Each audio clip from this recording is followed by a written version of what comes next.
wreck avoidances, Stay low. He's high, stay low. daring passes, Oh, you're gonna get it. silly jumps, Oh my god, a drive-through. the thrill of victory, Good win, Mark. Stay low.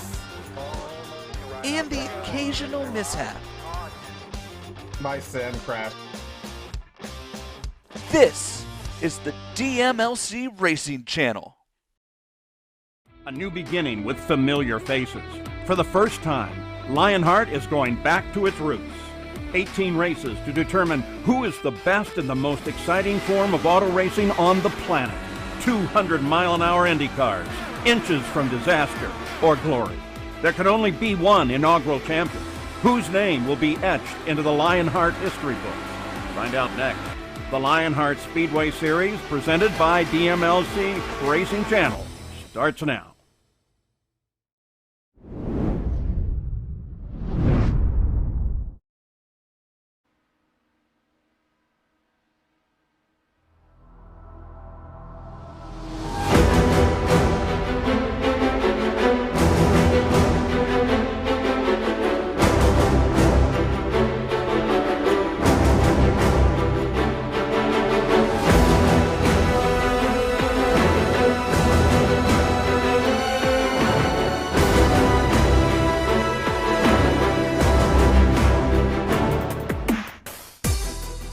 Over a decade ago, IndyCar and Dallara worked together to deliver the next generation of American open-wheel machinery. The goal? Something iconic.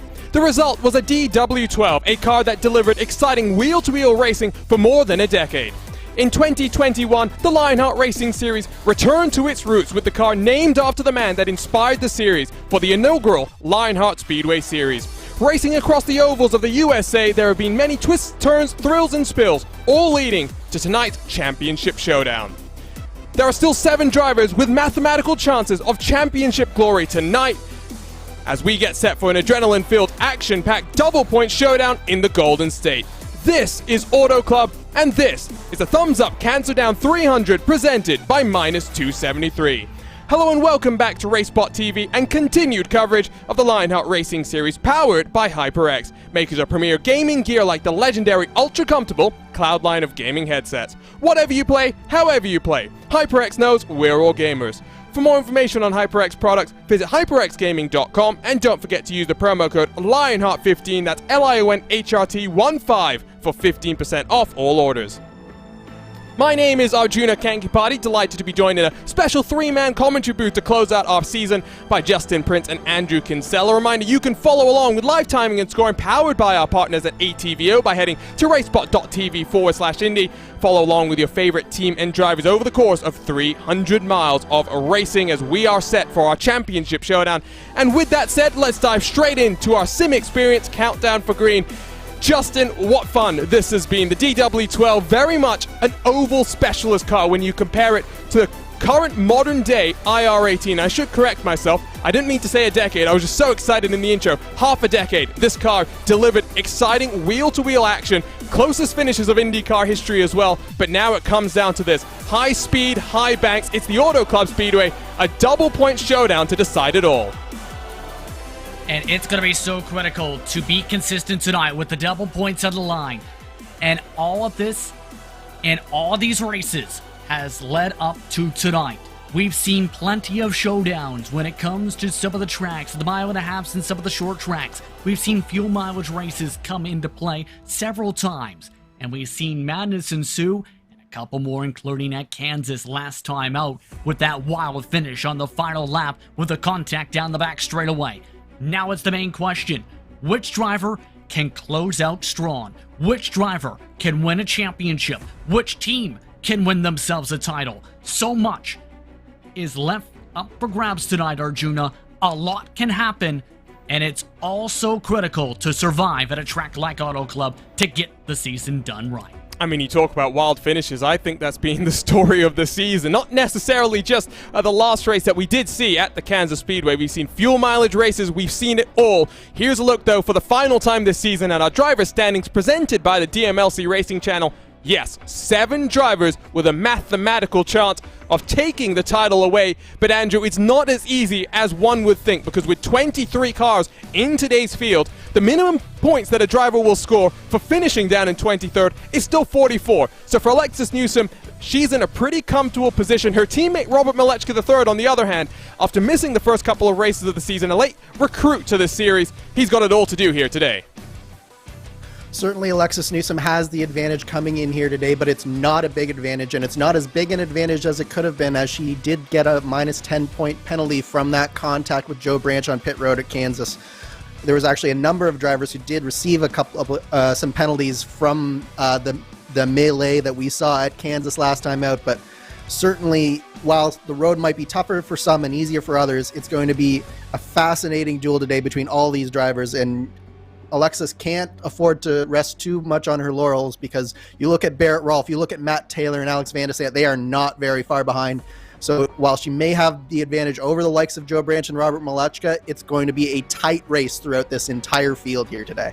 Newsom, though, does have 4 victories to her name. What can she do from here? Robert Malechka III, 6 victories in 12 races. An incredible run for the factory-back team across of Lionheart competition. Let's talk then about these team standings presented by HyperX. And Justin, you mentioned it. There's also a team's championship up for grabs as well. Adrenaline Motorsports, after losing Christo for a couple of races ago, 1 point, looked odds on for the championship. Now, though, they've got it all to do. Double points on the line, factory backed with 3 drivers versus Adrenaline's 2. Very much looking like it will swing in the favor of factory backed. Yeah, but here's the main thing to consider. That changed a lot when it comes to that deficit. Adrenaline Motorsports had a 96-point advantage just a few rounds ago. But the main thing to consider is who's going to be able to keep up the consistency tonight, because all the factory-backed drivers have showed great speed in qualifying and on the ovals in general across Lionheart competition. Adrenaline Motorsports, they've been known for mixing things up strategy for the drivers they do have left. But Joe Branch, who is known for mixing up said calls, he's amongst those who have been amongst the fastest in practice. I'm curious to see how things play out for that, but in other words, if you're factory back, you have the upper hand, yes, but the pressure is on for Adrenaline Motorsports to execute everything right. Talk a little bit now about your rookie standings presented by Buttkicker, and this has been a series which has really welcomed drivers to the Lionheart ranks. We've seen plenty of these drivers, Alexis Newsom, Barrett Rolfe, even Alexander Van der Sant, Robert Malechka, all making the step up into the premier Lionheart IndyCar series. Ultimately, whoever clinches the championship crown will also clinch the rookie championship. But Andrew, that's what's so great about this series. It's that we've seen new faces join Lionheart, and we've seen just how quick they can be as well. Absolutely. We've seen how quick they can be, and it's been a treat to watch all of these drivers on this page here. And we've really seen, I think, an evolution of some of these drivers, especially you look at the likes of Alexis Newsom and Alexander Van de Sant. They had an up and down start to the season. They weren't very consistent, but as the season has drawn on and drawn to a close here, they've really gotten much more consistent, really more mature in their driving in a number of cases. So it's been a fascinating series to watch, not from just seeing the new talent, but also just seeing the evolution of these drivers as they've been competing with some of Lionheart's best. So let's talk a little bit about the series details presented by Minus 273, the premier name in karting gloves. Their industry-leading gloves are super lightweight and durable, made of a breathable poly spandex. Whether you're a kart or a sim racer, Minus 273 gives you the control to reach victory lane. For more information on Minus 273's full line of gloves and apparel, visit minus273.biz, and don't forget to use the promo code Minus 273 LHRS15 for 15% off all orders. The return of the Lionheart Racing Series staple, the DW12, in the 7th year of Lionheart Racing Series history in this classic Dallara DW12, named after the Lionheart himself, Dan Weldon. All drivers using a custom fixed setup built by setup guru and racebot commentator Andrew Kinsella, while the drivers fight for their share of just over $7,200 in cash and prize money. Final step of the Triple Crown, we saw Barrett Rolfe take his first Lionheart victory in the second of the Triple Crowns. That was in our virtual month of May at the Indianapolis Motor Speedway. We've been talking about it over the course of the year. Will it be a veteran claiming the championship? Will it be a rookie staking their claim for championship glory? As we return to the City of Action for the 5th time in the DW12. It's only 1 year have we seen the car that has led the most laps in the race not entered HyperX victory lane, a race that has also ended under caution on 2 occasions.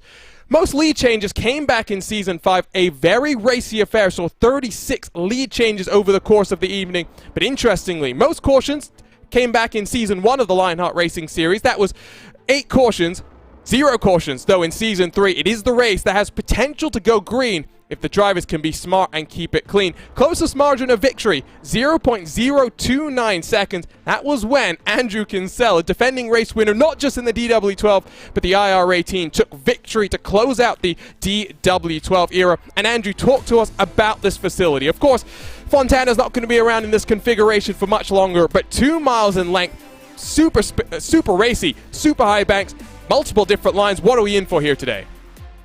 Yeah, and it's a shame, if you ask me, Arjuna, that this track won't be there much longer. Of course, this is the home for the fastest IndyCar lap in history that was set back in 2000 by Gilles de Ferran in qualifying for a race here in the kart series.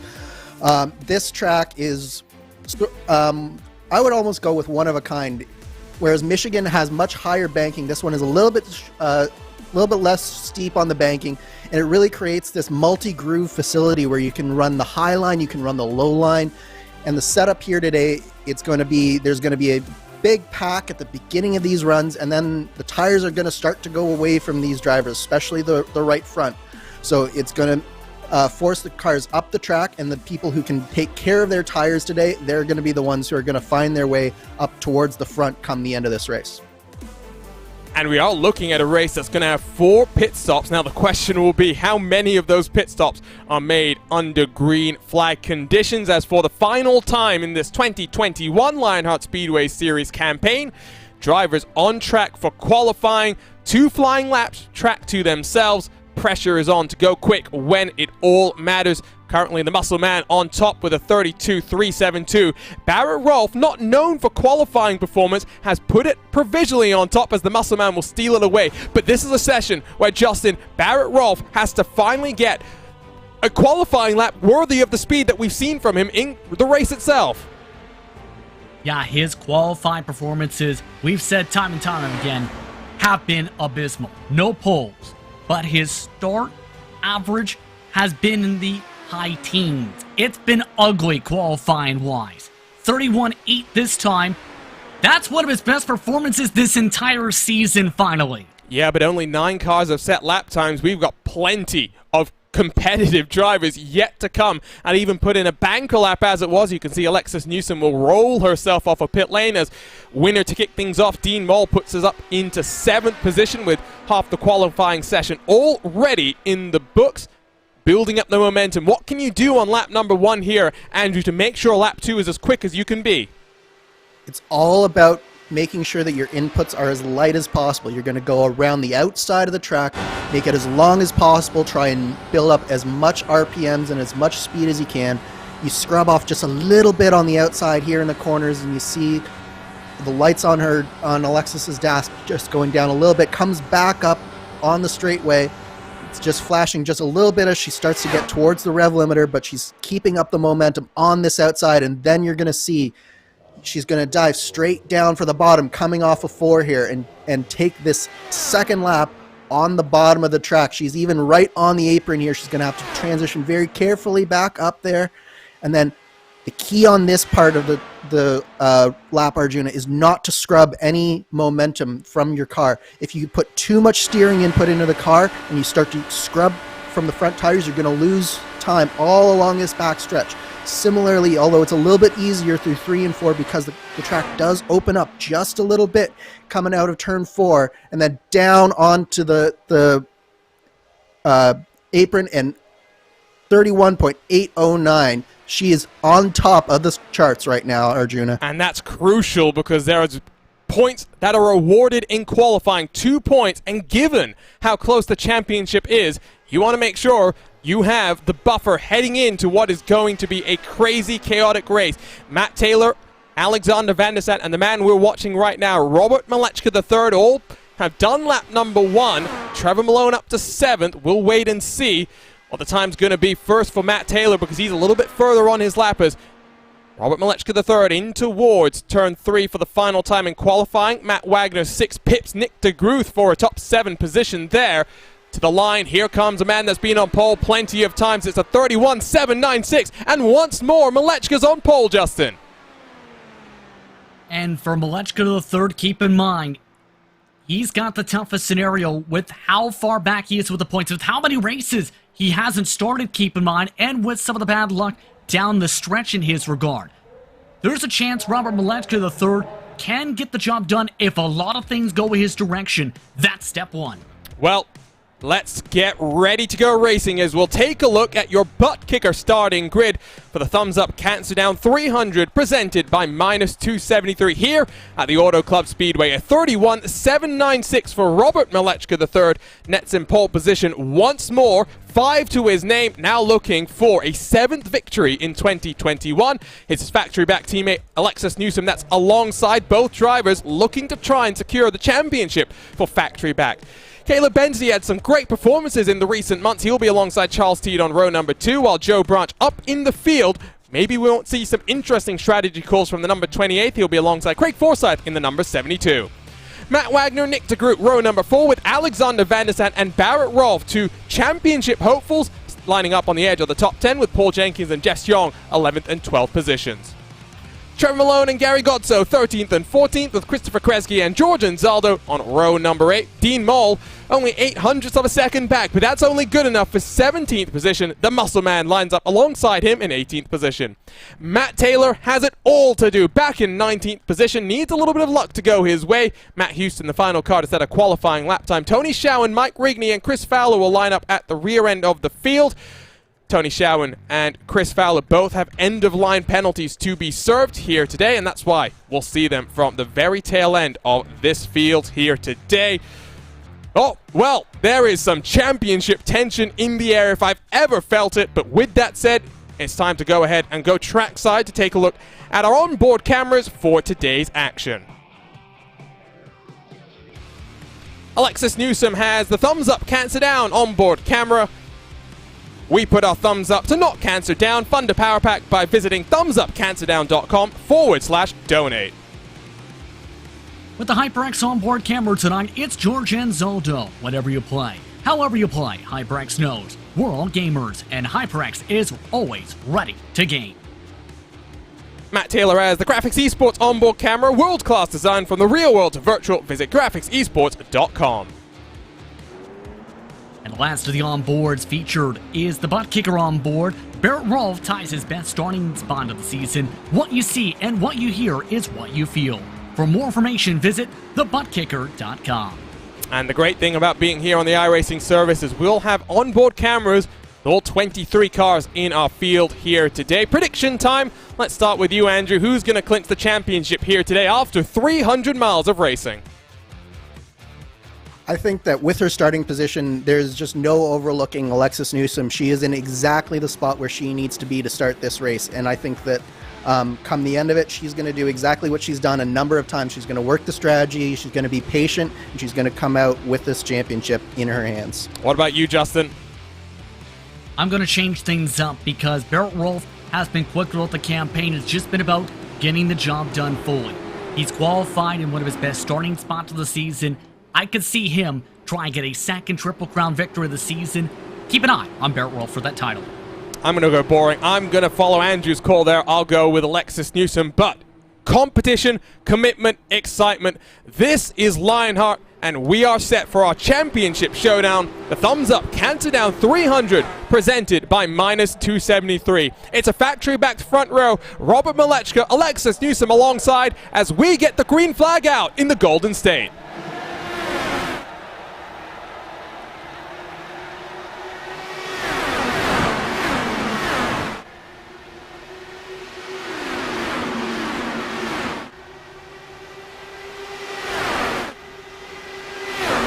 It's a good clean start as here comes the move already from Alexis Newsom, picking up the speed. followed through by Caleb Bensley. Malechka the third having to be a bit careful as Craig Forsyth splits the difference 3 wide, already up into fourth, but around the outside, here comes Charles Teed. Alexis Newsom leads lap number 1. Interesting start there, Justin, but clean, that's what we wanted to see. But crucially for Tony Schowen, he's 18 seconds back from the entire field. That's because he started from the pit lane and because he started at the back in terms of the pylon. Guess how far he has to roll on the entire length of everyone's pit boxes down the pit lane? That's an extra few seconds alone right there. He needs some things to happen and quickly. But factory back, they're playing things very safely team-wise, trying to swap back and forth, help each other save a bit of fuel potentially here, and control the tempo of the Hornet's Nest. 150 laps, the fuel window anywhere from 32 to 33 laps, and this is what we expected.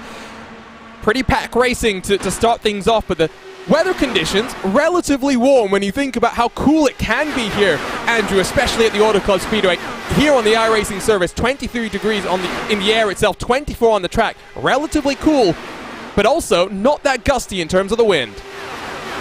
Yeah, it's a relatively calm night, and that's going to allow a lot more moves, especially coming out of the corners. What can happen here at Auto Club is if it gets too windy, then one of the corners actually becomes really, really difficult to keep the car underneath you. But with that lower wind, it's going to allow these drivers to keep the car underneath them just that little bit longer, be a little bit easier on the tires. And I think that we're going to see some side-by-side action throughout this race, as we already see Barrett Rolfe, Nick de Groot, and Alex Van de Sant going 3 wide into turn 3. Long way around for Barrett Rolfe, but he's punched himself up +3 up into 7th. Van de Sant not clear of Nick de Groot just yet, but working out of turn 4, able to clear himself as still for the race lead, swapping back and forth. We know just how much of a hard charger that this man is in the 33 car, but he's got to be patient, Justin. He can't afford to get mixed up in anything early in the race right here. If he wants to fight for the championship, he needs to be able to make it to the end, first of all. One of the main talking points for the drivers on the grid, mind you, was let's hold back any craziness to the final stint. Drivers want to keep things calm. And for Barrett Rolfe, second thing to also consider is trying to make sure you get the right strategy in. Those fuel numbers, you mentioned how tight it could be. Barrett Rolfe seems to be just trying to pick which line to go, see which one's going to be able to push him on forward, but also allow him to make sure he hits his numbers. Looks like Caleb Bensley will defend there for 6th position, still out front. The two factory-back teammates going back and forth, kind of what you'd expected a race like this, where swap drafting might just build the momentum, keep these cars pulling away from any cars that lose the draft at the tail end of the field. Charles Teed, has had a pretty clean start as well to work himself up into podium contention. Craig Forsyth on that outside line. And in a car like this, Andrew, where there is no in-car tools like we see in the IR18, no front and rear ARB, no weight jacket to play with, what can these drivers do to make sure that they don't run afoul of dirty air? It's all down to the drivers in this one, Arjuna. Basically, what you need to do is you need to find some clean air through the corners. You also need to make sure that you're taking care of the tires. How do you do that? Well, you take care of the tires by making sure that you're not scrubbing, especially those front tires, because the front tires will give out before the rear tires on this car. So what they're going to need to do is do exactly what George Anzaldo's doing here, is just taking that nice high line, making sure that they're just taking a nice arc through the corner, not putting in too much wheel into the car, because it's so easy when you get into that dirty air to put in a lot of wheel, as we see some really close action here in turn 3, Arjuna. Barrett Rolfe made it 3 wide, up into 3rd position as well. That was bold, that was brave, that was a move reeking of championship desperation. It has opened the gap up to Robert Malechka, Alexis Newsom to almost 1 full second, and Andrew, that is almost the drafting range in this DW12.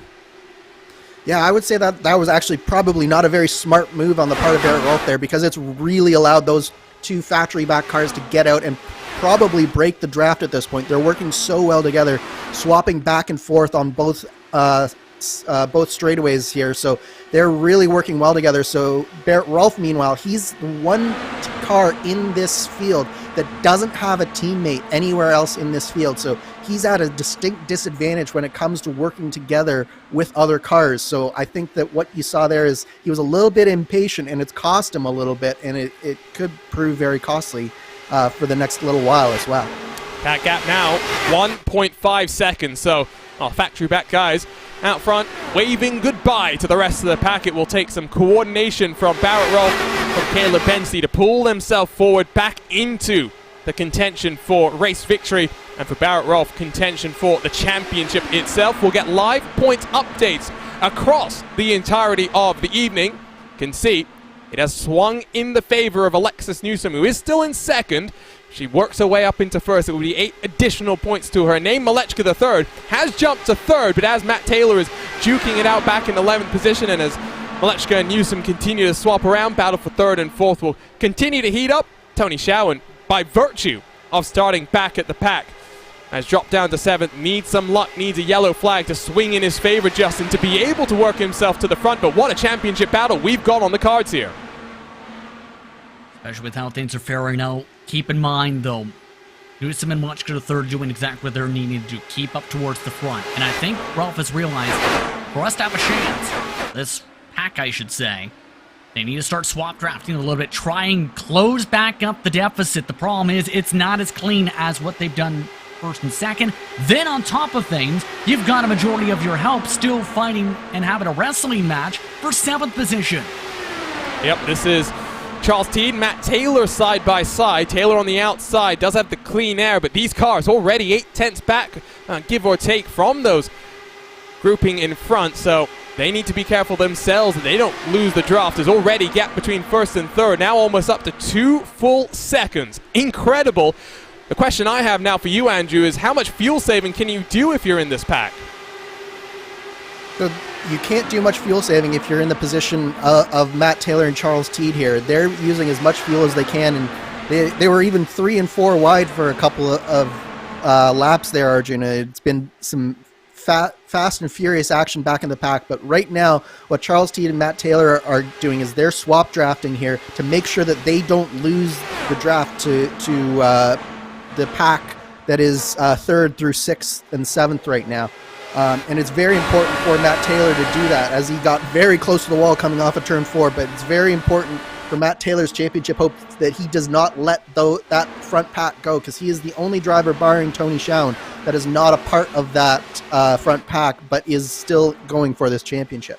And last time around, it was about a 10th quicker for your race leaders as compared to the grouping third on back. Not the quickest cars on the track itself right now, but because of the way this race is playing out, they are just building that advantage, building the buffer.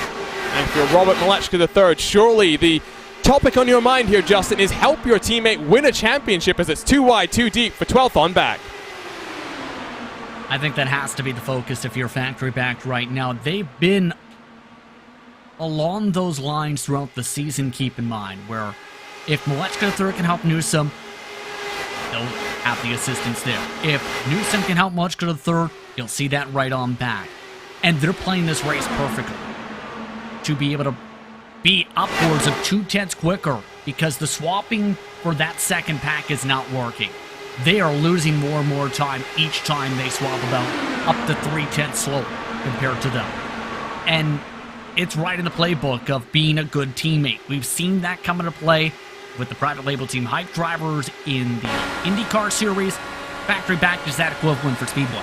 You can see, by the way, left-hand side of your screen, 2 drivers really ducking and diving, dicing their way through the field. That's Matt Taylor and Chris Fowler in the 8 and the 20. Barrett Rolfe has charged up 7, but he's very much hit a wall. Would not be shocked if, in a couple of laps' time, Matt Taylor is knocking on the door of a top 5, maybe even squabbling for what is the final podium position. Remember, double points, so instead of 60 points for a race victory, it's 120, and with 23 cars in the field, minimum points that our championship contenders will score 44 if they do get eliminated early doors in today's racing. But I'm knocking on wood as I say this, Andrew. We are about 18 laps into this one. No caution, and these drivers really racing respectfully, putting on a show, and not making me think we're due for a caution anytime soon. Yeah, I think we've gotten through the danger area for this run for the most part, Arjuna. You're seeing that the cars are starting to spread out a little bit more. That aero push is really starting to come into effect, especially deeper on into some of these packs. And it's just getting harder and harder for the cars to follow closely. But one thing we do need to keep look out for is a number of drivers have gotten very close to that outside wall. So it is still a possibility that someone could get in into that wall through the aero push and bring out a caution. So we're not out of the woods yet, but I say it is at least looking good up until that first pit stop really comes around, I would think. And we saw some calamity and chaos on the pit entry last time around. It's not as difficult as Kansas, I would say, Andrew, but when you're braking at these sort of speeds with the level of downforce that these cars have, you're basically hoping and you're praying that the car slows down in time. It's something that we saw in the real world this month of May, where plenty of drivers on the first pit cycle at the Indianapolis 500 found that, well, their brakes weren't working as they expected. And the hardest thing about braking in a car like this is as you're slowing down, you're also losing the downforce, because the wings and the undercarriage really generates downforce by keeping the speeds that they're going, which is about 228, 29 miles an hour into these corners here, Arjuna. So when you start slowing down, as you're slowing down, you're also losing the downforce and losing grip. So it's very, very easy to lock a tire up and potentially slide into someone in front of you if you're coming in too close to a car in front of you. So definitely one of the hardest things to do in an oval race in a car like this is to get on the pit lane safely. Matt Taylor does the over-under on fellow championship contender Joe Branch in the yellow and red as they enter in towards turn number 3. Taylor works himself up into 7th and does indeed clear himself of Joe Branch. Great move, and Matt Taylor showing that for a driver, Justin, that we've typically talked about coming on strong at the closing stages of the race, when he gets more comfortable with the car, when the track rubbers itself in, he's going aggressive right off the bat. And I'm not surprised to see someone like Taylor right now following along with trying to be that aggressor, because he didn't qualify well at all. It puts you on the back foot with that. And keep in mind, Taylor has showed us several times this season that he's able to find lines that no one else has been able to figure out. Near contact with the wall with Craig Forsyth will set up this run, for example. Taylor just knows how to slice and dice his way through the pack when having to deal with aero wash, and knows how to pick the exact line. He'd probably be in a better situation championship-wise if it wasn't for how Kansas, of course, ended for him. I think you could say that about a number of races for Matt Taylor across probably the last 4 races in this Speedway series. Of course, does lead the championship in the Lionheart Retro Series. He'll have the chance to become a champion in the Lotus 79 in a couple of weeks' time, but Barrett Rolfe starting to slide backwards, drops behind Matt Taylor, who works himself up into the top 5 after starting down in 19th position. As it runs, right-hand side of your screen, Alexis Newsom is now, commentators' math never trusted, especially when it's on the fly, 39 points clear of the rest of the field. Taylor only 3 behind Barrett Rolfe. But ultimately, with how things are shaking out, Andrew, if Newsom controls this race, she's got one hand on the championship. She needs to stay out of trouble. And Newsom's doing exactly that by being up at the front of this field, in front of all of this battling back and forth as we watch Taylor, and Rolfe is coming back on Matt Taylor here. Newsom is doing exactly what she needs to do at the front of this field. She's in a pack with her teammate, and we know that Malechka, as long as Newsom's in this race, Malechka has basically told us at the end of Kansas that he's really running to help Newsom win this championship. So she's exactly where she needs to be. And you talked about Taylor's aggression and him coming through the field, and I do think that while he's been spectacular at times, it's also worked to his detriment a few times, and Kansas was just one of those examples where he was going really, really close with Tony Schauen for a large portion of that first stint, and it finally bit them when they got together. So for Matt Taylor, while that aggression has produced speed, he's really got to find that fine line here in this race and make sure that he gets to the end with it as well. And surely if you're Caleb Bensi, you do the same thing that we see with Malechka and Newsom out front. The goal is helping your teammate, the 2 team race first cars, at least for now. Barrett Rolfe has gotten past both of them. Alexander Van der Sande has cycled himself 1.2 seconds clear of these cars. Squabbling helping Alexander Van der Sande, but of course no draft, and despite that fact, he still went about 0.3 quicker, 0.2 quicker than at least Barrett Rolfe did the last time around. Alexander Van der Sande now matching the lap times for Malechka and Newsom at the front of your field. Some dicing back in the pack as well between George Anzaldo and Matt Houston. In front of them, Gary Godso and Mike Rigney duking it out themselves. Plenty of action up and down the field. Has sort of stretched on out, but in a race like this, in a competition like this, where it's basically pedal to the metal, Justin, and making sure that you just stay out of the wall, you're not going to see too many quiet moments on the track as DeGroot gets himself up into 7th position. Yeah, as some would point out, Arjuna, these drivers are fairly much so equalized out when it comes to their pace, when it comes to their tire wear, with the differences in some of the lines. It's all down to driver skill, I think a majority of at this point, as well as some of the fuel burn. But the interesting thing is, Barrett Rolfe is leading what is essentially the second pack. Notice that interval for the third place car? Alexander Van de Sande has ran away from the pack to the tune of a 10th per lap over the past few.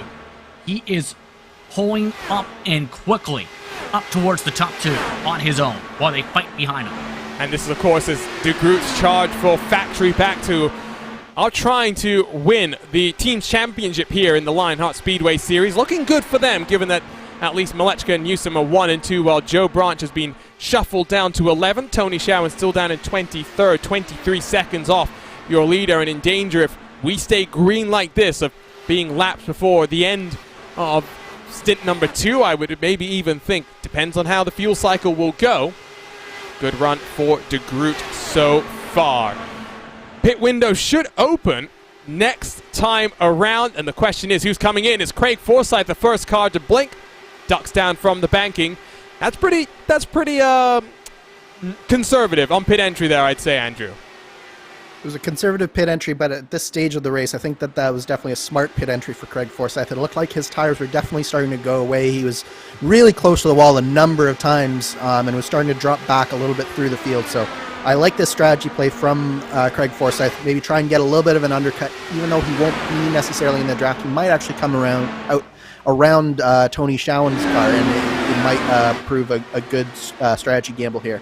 Here comes race leader Robert Malechka III down onto the lane, so clearly Alexis Newsom doing some fuel saving behind the number 91 machine. Matt Wagner, Christopher Kresge also working themselves down onto pit road, as it means out front Alexis Newsom now leads the way, surely down onto pit lane, if not this time around, potentially the next time, as Matt Taylor looks to the outside. Here comes Newsom though, no dramas this time around. Van de Sande stays out, Barrett Rolfe comes in with Newsom, but a number of cars staying out there. This is where the fuel saving that we were talking about, Justin, is coming into effect. Especially the drivers able to lift a little bit in the heart of the pack if they don't want to take the run, and for some of those drivers, they've taken that in stride. Chris Fowler, meanwhile, saying, you know what? It's time to push. To try and pick up some spots. He wants to come in this time by. He's made 2 passes this lap before his in-lap. I mean, make hay while the sun shines. Is Taylor going to duck down with him, or is going to follow Nick DeGroot? It's a bit more aggressive from Matt Taylor, who does know that he needs to work his way through these cycles as aggressive as possible. Joe Branch, got a little bit squirrely there, but manages to hold on to that car. Pit road, exceptionally busy. You can see Newsom has rolled herself off of the lane. Where exactly is the 63 in relation to Robert Malechka III? They're side by side on exit, but Malechka III immediately gives this draft to Newsom. What do you expect from the teammates, Andrew? I think that they'll just settle in and do more of the same. I think the interesting thing, though, here will be to see where Alexander Van de Sande comes out in relation to the 2 teammates, because he was definitely closing in a little bit as that run was going down, and he did manage to go that 1 lap further than Newsom, 2 laps further than Malechka. So if he can come out right in their draft, that might turn that leading twosome into a threesome, and I think it's going to be exactly that as they cycle through. Alexander Van de Sande, fantastic pit-in lap, and he's in between the 2 teammates right now.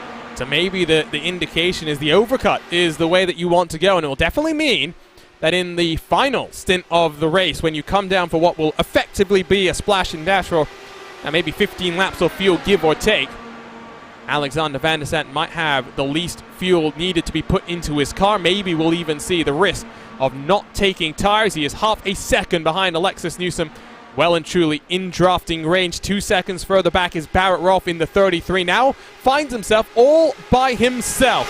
Craig Forsyth the further 1 behind. This is what we see when we have green flag cycles, Justin. The timidness versus the aggressiveness. It starts to break these cars up even more, but with fresh tires, I have no doubt it will close up once again. I think so, especially with how this race is played out. But here's the intriguing thing. Look at who's joined the draft of the top 2. Van de Sande played this out to the point where he picked up half a second on his entry, he might have a strong shot here to make this into a 3-car tandem. And since all 23 cars have made their way onto the lane, let's once more look at how the points are shaking out. Van der Sant, 102 points to his name, has worked himself up in to 5th position. But again, situation is if Alexis Newsom can control this race like she's doing, at least for the opening 38 laps or so, one hand on the championship and what has been a strong season, but an up and down season, and a season, Andrew, where midway through the year it looked as though it was all going wrong for the 63 car. Issues on pit entry, mistakes of her own that took out other contenders, but it's a strong championship contender that works through all of those struggles to still put up championship performance at the end of a season. Yeah, the thing that's impressed me the most about Alexis Newsom's season is how she's really regrouped herself and really refocused and turned in some of her best performances in these last few races where the performances really started to count. Obviously, she didn't have the result that she wanted at Kansas, but she was leading coming into that white flag lap before that last lap incident put her down into the back half of the top 10. But even beyond that, she's really done a good job of regrouping, refocusing, and put in some very mature drives towards the end of the season, and that's the main reason that she is where she is in the championship and on this racetrack right now. Here comes Nick DeGroot to the inside of Matt Taylor. He'll sling it down the inside. Taylor now back down to 9th. Didn't have the best of pit cycles, but still in the top 10. Chris Fowler, the biggest mover on the day so far. He's plus 17 as he now looks to get on past Caleb Bensey in the number 29. Looks like move done there. And unfortunately, a driver that was looking pretty comfortable in the pack itself has now dropped about 3 seconds back from Matt Houston. George Anzaldo sits himself in 22nd position, but a man that does so much for Lionheart, Justin. He's our sim experience driver profile, the man behind Lionheart. Only 14 starts this season because he's been super busy making sure that the league is in tip-top condition. He's always a man that goes out there and puts everything on the line. And remember, he's been in contention for a couple wins this season where he's got the speed when it comes to this car. But it's just been about finishing the execution. But you have to give him credit for all the hard work he does to make sure everything executes perfectly when it comes to the Lionheart side of things, when it comes to the league structure. It's not looking too great so far race-wise, but for him when it comes to his hard work and commitment to running this series, there's a reason he's one of the most respected members of the open wheel community at this point. He's running 22nd. And what are your memories of George, Andrew? Because of course you're the Lionheart setup guru, do so much behind the scenes to build these cars that let us have some spectacular racing. There's no better man in this commentary booth than you to talk about his commitment to Lionheart. It's really unparalleled, Arjuna. In all of iRacing, I don't think that there's a league founder that has done so much for the series that they've founded and really nursed to what it is today and the great series that we have. He puts in so much time, day after day. I don't know how he does it, honestly. Even in the off-season, when all the drivers are sort of recharging their batteries, George is go every day looking for sponsorship, looking for things that he can do to help the league, whether it's finding sponsors that will give awesome prizes like we have this year, whether it's going out and interviewing with broadcast partners like RaceBot and how we've ended up in this fantastic home that we have here. That's all George is doing, and he puts in so much time and effort, and this is really the whole series. All three of them are George's baby, and it really shows with the quality product that we put on week after week in the Lionheart series. Alexander Van der Sant has slipped a little bit backwards, now 1.4 off the tail of your race leader. Still 2 and a bit seconds, 2.2 clear of the Ascari Autosport number 33, and I saw a message from Manuel Tolentino, the spotter for Barrett Rolfe, saying that it's time to negotiate a team transfer for Mr. Van der Sant. Poor Barrett running solo. I regret to inform you that Mr. Van der Sant has already been clutched and claimed by Adrenaline Powerslide for all future Lionheart series and indeed open setup competitions as well. He'll be joining up with the likes of Adam Blocker, Andrew Kinsella, and Joe Branch, Tony Showen in a week's time or so, when there is a new iRacing build that promises to have plenty of exciting things on the cards. Already announced the updated scan for Watkins Glen in upstate New York. We're also looking at the release of Knock Hill. Great to have a Scottish track coming to iRacing. Maybe we can convince Mr. Anzaldo to throw that onto the schedule, if not for an official sanctioned event, maybe an all-star event or something like that. Also, plenty of exciting surprises that I'm sure are yet to be revealed from the wonderful iRacing staff. Of course, we will likely visit Watkins Glen in our 2022 Lionheart IndyCar Series. Meanwhile, 6th on back have been squabbling and fallen back from Craig Forsyth in front. This is Fowler, Bensi, Taylor, DeGroot all mixed up with one another. Joe Branch not far behind as well. And you think at this point, Justin, approaching a third of the race distance, for Matt Taylor, surely he'd be on the blower to Caleb Bensi saying, come on, let me through, I've got a championship to fight for.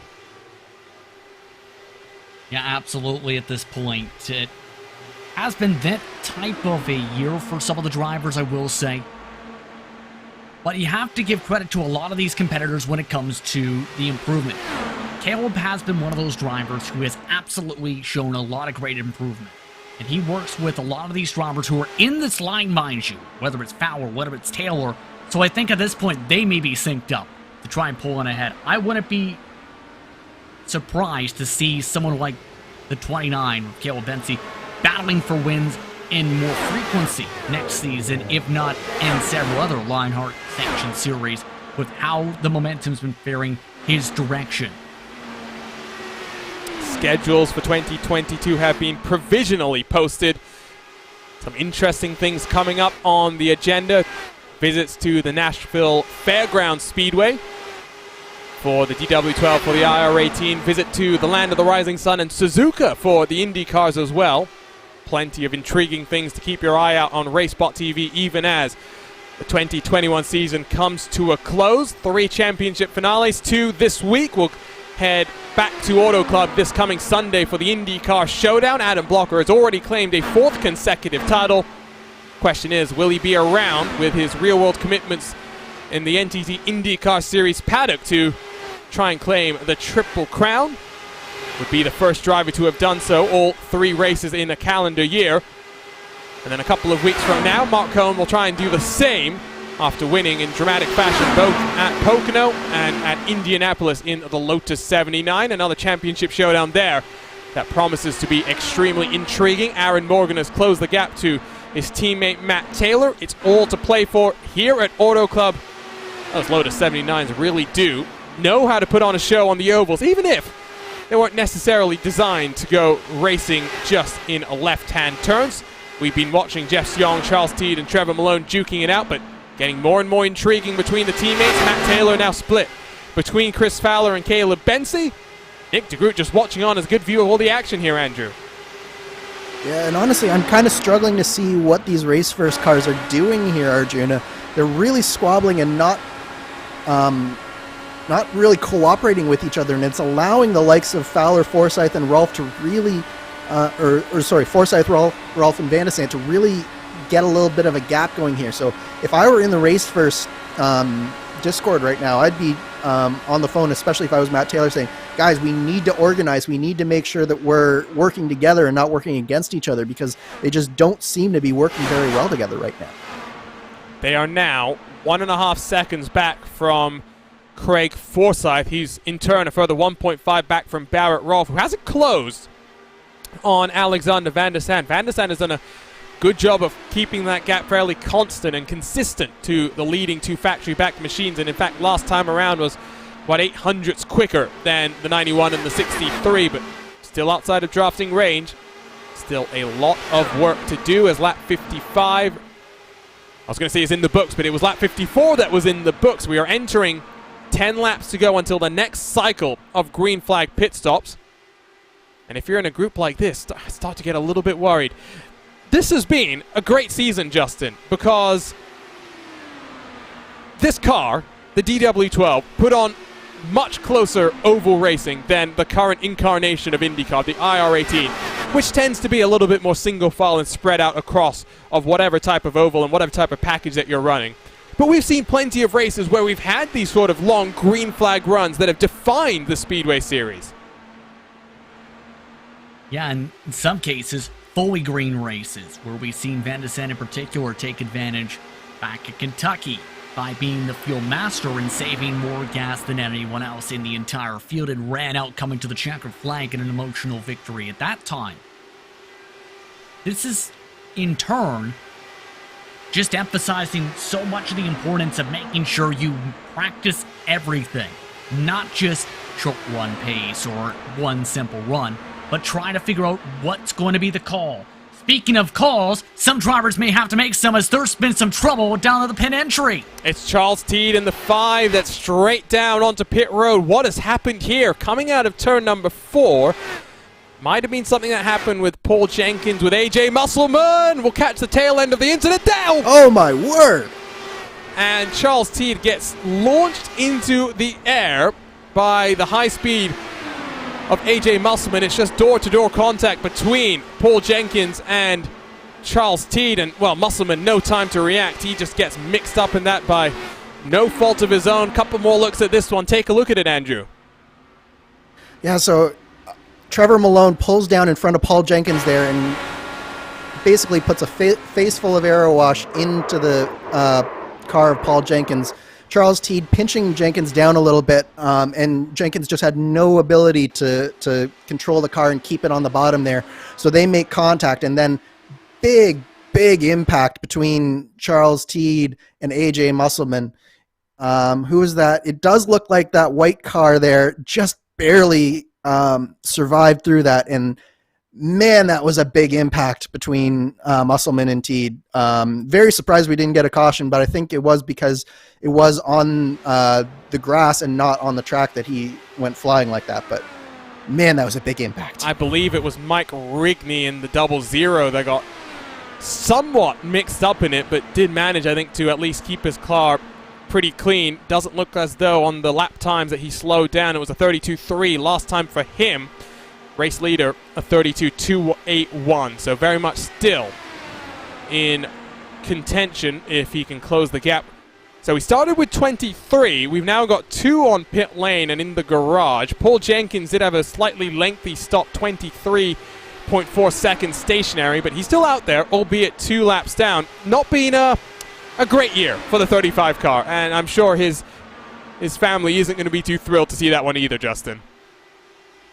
Especially since some of his family is watching along tonight and was cheering Paul Jenkins on, wanting to see him run well. Things not working his direction. And it gets worse. Paul Jenkins just got a drive-through for avoidable contact, so he'll lose even more time on the racetrack. So everything is not going the way of Paul Jenkins. He's already 2 laps down, though, so I don't think it's going to do his race any worse. Now the question is, does Charles Teed, does AJ Musselman have the ability to roll that car back out onto track? I would be shocked, especially given the velocity of the impact that we saw there. You don't typically see Indy cars going that high up into the air, Andrew. No, and AJ Musselman has in fact exited the session, so his day is done along with Charles Teed. So both of the cars in that massive impact there are now out of this race, and that does have a little bit of championship implications, Arjuna, because you mentioned that it was 44 points. I believe it is now 48 points is the minimum that Alexis Newsom can get, or any driver can get at this point. So that does change the calculations just a little bit for these drivers and makes it just that little bit more attainable for Newsom here. Oh, absolutely. It's going to take some drama. I think that's what we should say in terms of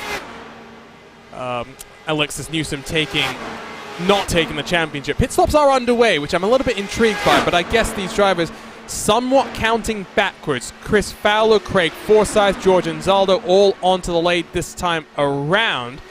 It looks like we may have a driver that is slowing themselves down significantly. What's happened to Alexander Van de Sande here, Justin? As we had all that going on with the craziness out of turn 4, guess who ended up destroying his side pod? the 97 of Van de Sant. It would be exit turn 2, lap 61, where when these tires were out, I noticed this so far throughout the trends of the day. Around lap 20, you start getting really tight on corner exit. More so turn 4. Watch on the exit of turn 2. He's moving up way too quick, doesn't realize until right there, boom. And guess what? That's 0.8 of a second per lap in side pod damage. Now, Andrew, can he get that repaired? Because we are into the pit stop window here. It's very doubtful that he'll be able to get it repaired. It'll be the flip and the side pod, and this is on the old damage model that does not have as much repairability as the new damage model car like the IR18. So this is a huge blow to Alexander Van de Sant's chances, and I'd say this, in fact, would probably be his shot at winning the championship gone for Alexander Van de Sant.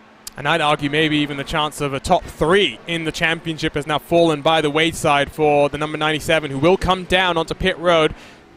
Robert Malechka III rolls himself off a pit lane. Barrett Rolfe not far behind as Alexis Newsom is followed in by Caleb Bensi as well as the 97 machine.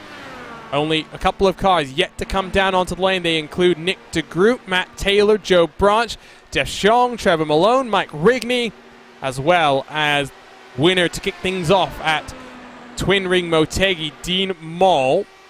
Now we wait and see for Alexis Newsom, who is on pit box right now.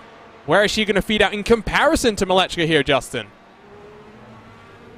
It looks like, for the most part, they've been trying to stay within sync to one another each and every strategy window. So I wouldn't be surprised if they come out close. Keep in mind, funnily enough, Nick de Groot is the first car behind Malechka III right now, who is currently the leader.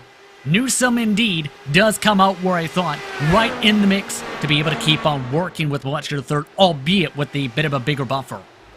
So now if a caution came out, it would be catastrophic, potentially, for the likes of Barrett Rolfe on down, because they are trapped one lap down as Matt Taylor is into his boxes. I think Dean Moll's had some sort of drama of his own entering into pit lane. We'll go ahead and spin up the RaceBot TV replay machine to take a look at what happened here. It's tricky. We talked about the level of downforce that you have in these cars, and just watch here as the 23 slides through his box. He's going to have to back that one up. That will cost him a couple of seconds in the lane and will surely drop him down the timing screen and down in terms of track position as well. Here comes Nick de Groot, last car into the lane on lap 69 of this race. Alexis Newsom back to the lead, synced up with Robert Malechka III, Andrew. Yeah, these two factory-backed cars are really hooked up, and they're doing exactly what they need to do. I want to draw your attention to another championship contender, though, Arjuna, and that is Tony Schowen. He had been running around in that sort of 22nd, 20th position. And he was about 23 seconds back of the leader, 24-25. During that last pit cycle, he had some drama coming on to pit lane, and he is now fallen one lap behind the race lead. So even a caution at this point, it's going to be tough for Tony Schowen to get back into the fight and to really put any sort of battle here towards this championship.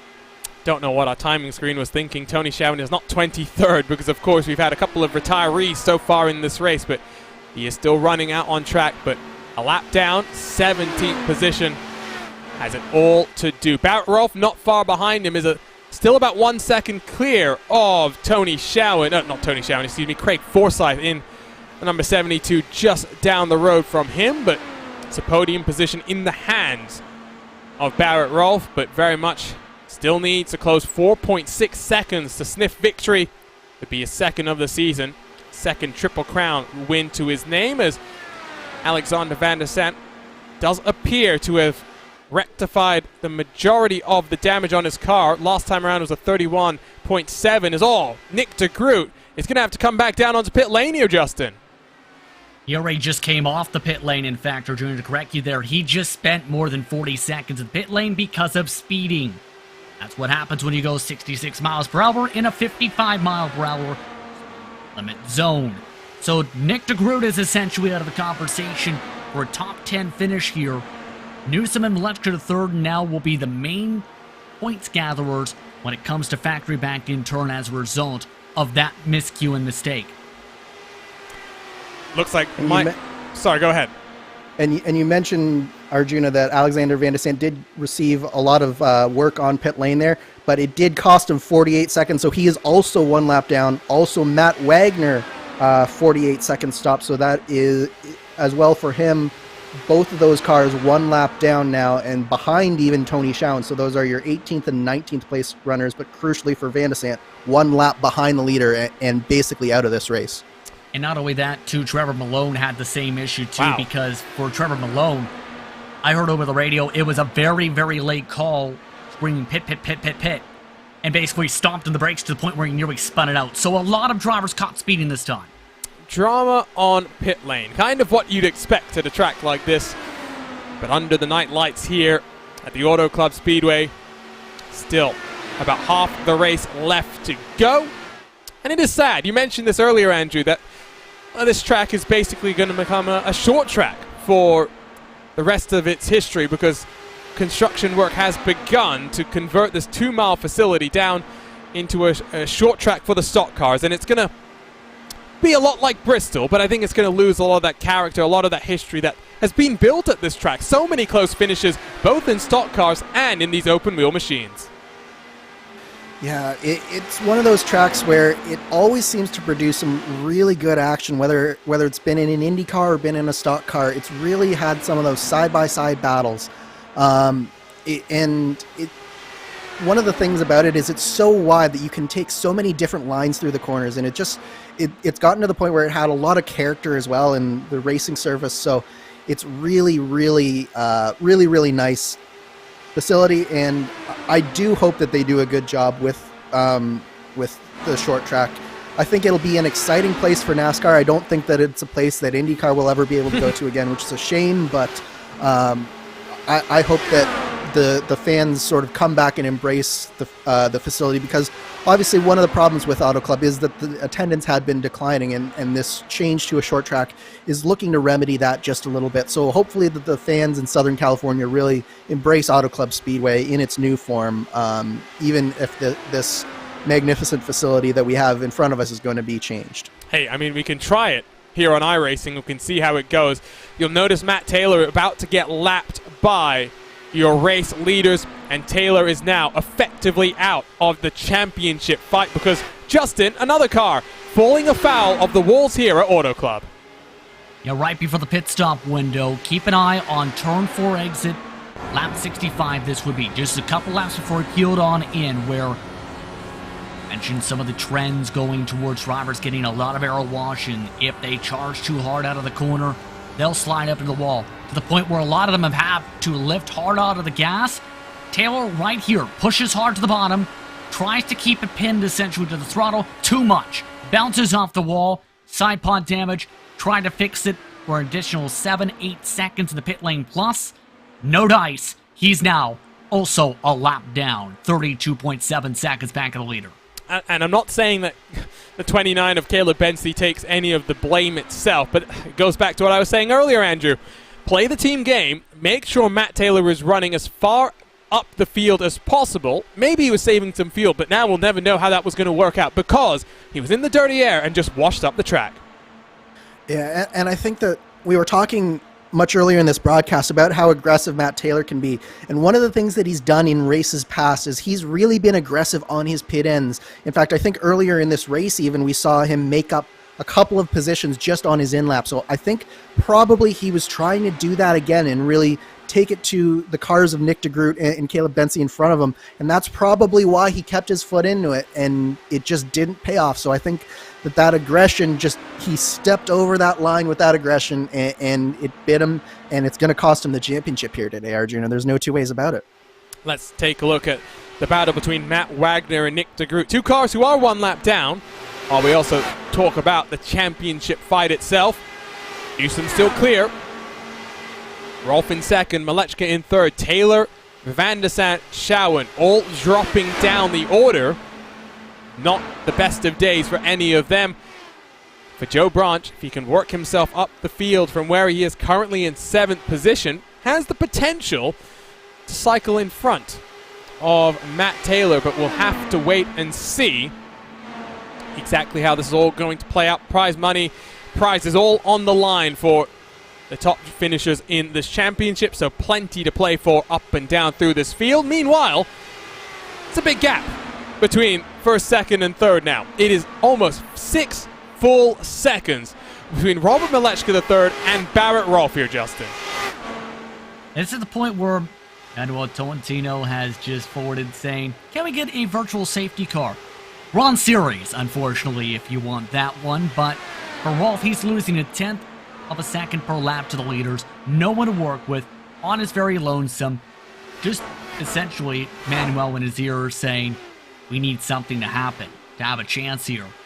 And that seems to be the play and be the case, because Malechka and Newsom, right from the drop of the green flag, knew exactly how to execute a strategy, and they haven't backed off that strategy this entire time. They have dominated this race as a group. 44 for Malechka to third lead laps, 33 for Newsom. They've both been the dominant cars from the drop of the green flag, as you see now some of the traffic. And I think that traffic, Justin, is really going to be key for Barrett Rolfe. As you mentioned that he's on his own, but he's really not. He's on his own on his lap, but he's mixing it up with some traffic. So what he's got to be focusing on now is finding a way to make these lap cars work for him, and try and maybe use some of this draft that he's getting from the likes of Taylor and Showen to really get back up towards those leading duo, because we are just over halfway here. So he does still have time to get back up there, but he's really got to be smart about it. Yeah, I think Tony's the most realistic of the two, because Taylor's got the damage, of course. So at this point, Rolfe, who is closing in, mind you, on Tony Showen, can use that swap grab, absolutely. That may be the one major saving grace to pick up some time and make sure he doesn't fall back to Forsyth and Fowler. As we ride on board with the butt kicker onboard camera on the 33 car, doesn't need a virtual safety car. He needs the full safety car, because a virtual safety car just equalizes things. It's not going to help out the case of the 33 car. Maybe, I think he wanted it just for first and second. Oh, I see. That's never going to work. But what he really needs to do is get in the ears of race control and slip them a bit of cheddar. Get a safety car out there on track. Debris. I mean, you say that. Funnily enough, with the eNASCAR Contender iRacing Series, Ashton Crowder ended up having a pedal issue in that race. Right out of the fuel window by 5 laps. He tried to, literally in his own room, throw stuff around to try and hope it somehow magically became onto the racetrack to bring on the debris caution. It didn't work. Wow. That's a story that I never thought I'd be hearing. Do you remember which track that was at? Right here. Oh, wow. Well, a week or two ago, in fact. So Barrett Rolfe's got to get working. Yes. Oh wow. Things that you'd never think you'd see in sim racing for $300, please. That's not something I'm going to forget for a while. That's for sure. I mean, it didn't particularly work for Robbie Gordon, and it didn't work for Ashton Crowder either. So, well, I guess if you had a teammate, you could hypothetically ask them to loop it by themselves. But of course, Barrett Rolfe's not in that situation. We're not implying that anyone would do that either. By the way, in terms of lead lap cars, there's only a couple of groupings that are close on track. Craig Forsyth, Chris Fowler separated by about half a second. Meanwhile, Jeff Young and Gary Gotso, 9/10 of a second. Manuel Tolentino saying he doesn't discriminate on cheese for bribes. Ooh. Manchego, Parmesan, Mexican blend, all available. Now you're making me hungry. I mean, at the very least, Chris Fowler's hungry for this position. And so he's been slowly trying to claw his way forward. By the way, Fowler's the biggest move of the race at this rate. 18 spots gained. Yeah, being good for him after starting down outside of the top 20. I feel like we can say this about basically every driver in this series, but at some point or another. Chris Fowler has had, well, if you couldn't have any luck, he still managed to have less luck than that. Some of the things he's been mixed up in, I remember in the Retro Series, for example, some pretty crazy incidents for the number 20, who is coming down onto pit lane on lap 91. He's early, but I have a feeling what he's doing here, Andrew, is just boxing a bit early. He's going to make sure effectively that the final stop of the race is a bit longer than the other cars might be doing, but he's saving the tires and maybe he'll go a bit quicker as a result. One other thing that you can do in a scenario like this, Arjun, is you can actually take a little bit less fuel and split these stints up a little bit more evenly. And what that allows you to do is it just allows you to circulate faster on your average lap time throughout the course of a longer time. So I've actually used this strategy in the DW12 a couple of times, if that is in fact what he's doing. So it can actually really work out well if he is doing that. So it'll be interesting to see just how long that final pit stop does turn out to be for Chris Fowler. And by this strategy, I'd guess he's coming down on lap 123, 124, potentially. Also down onto the lane, by the way, is George Anzaldo, Matt Wagner, Mike Rigney, and Paul Jenkins, all cars that we've seen on this sort of a strategy. And of course, if anyone's going to be talking about strategy, it is the defending race winner, not just in the DW12, but the IR18. And Andrew, you're looking to wrap up your Lionheart IndyCar Series 2021 campaign with some more victories, potentially here at Auto Club. How much are you looking forward to what is going to be a 500-mile race in the IR18 in about 5 days' time?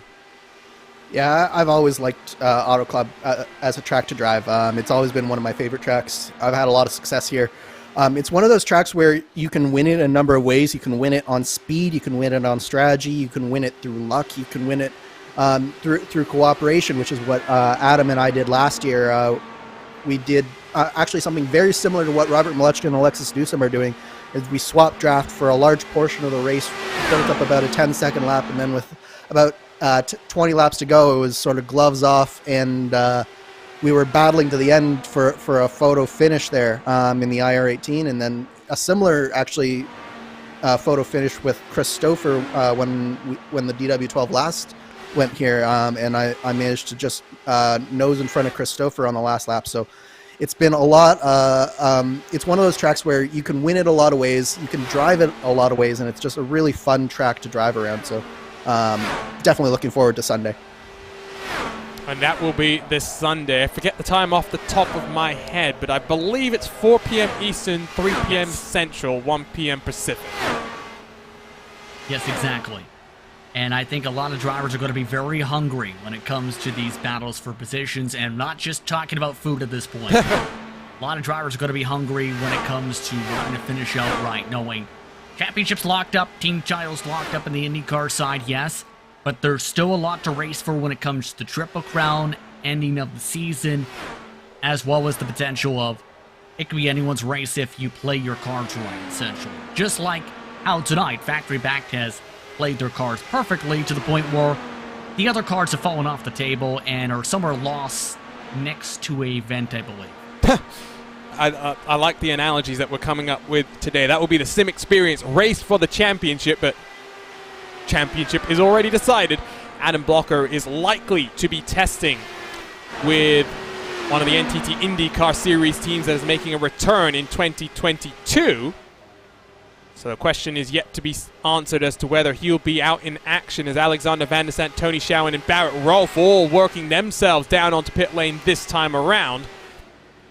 If Adam Blocker is not around, as mentioned before, means that he will not be in contention for becoming the first driver to win all 3 Triple Crown races in the Lionheart Racing Series.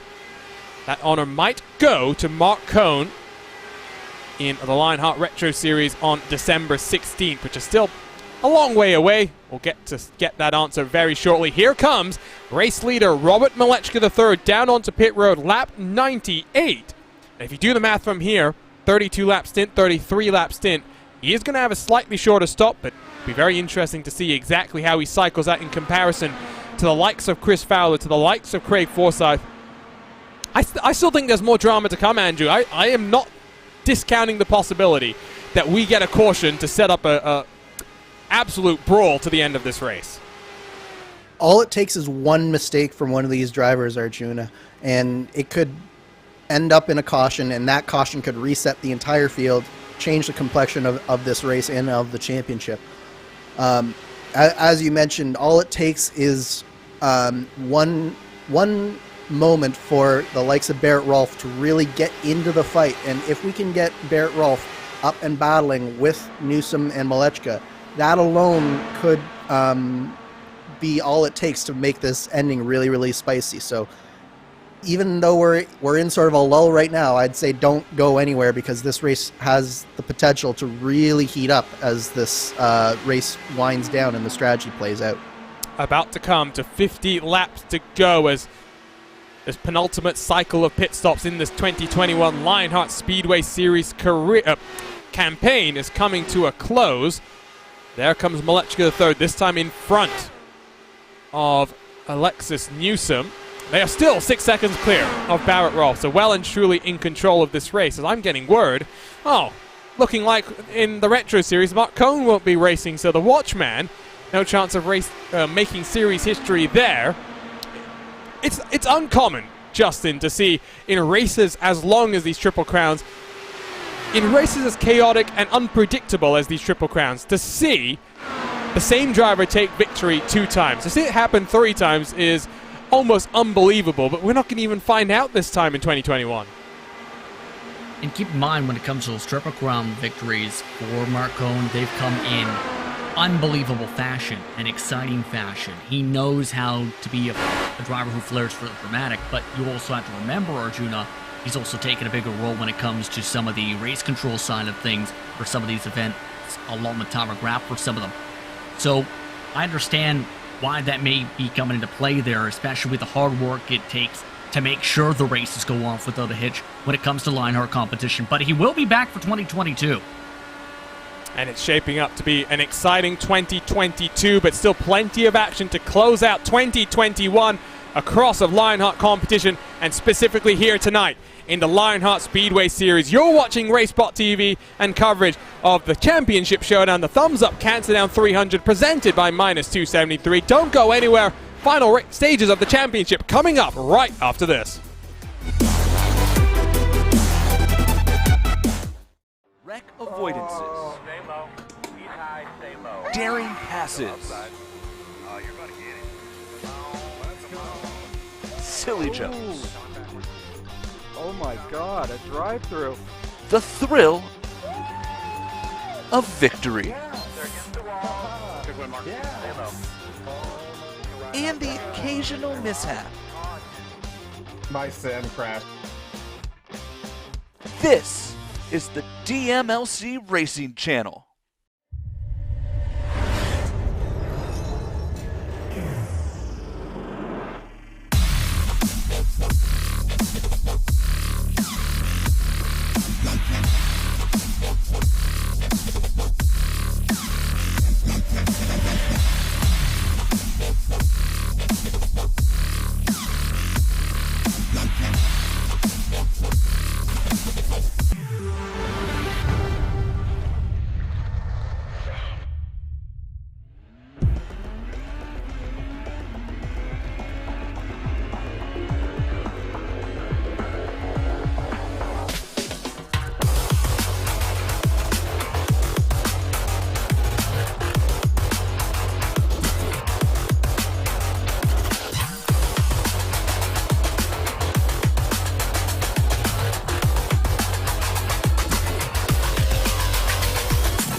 Welcome back to RaceBot TV and the run to the checkered flag in the 2021 Lionheart Speedway Series campaign. We are here in the Golden State, the Auto Club Speedway, for a double point showdown, the Thumbs Up Countdown 300, presented by Minus 273.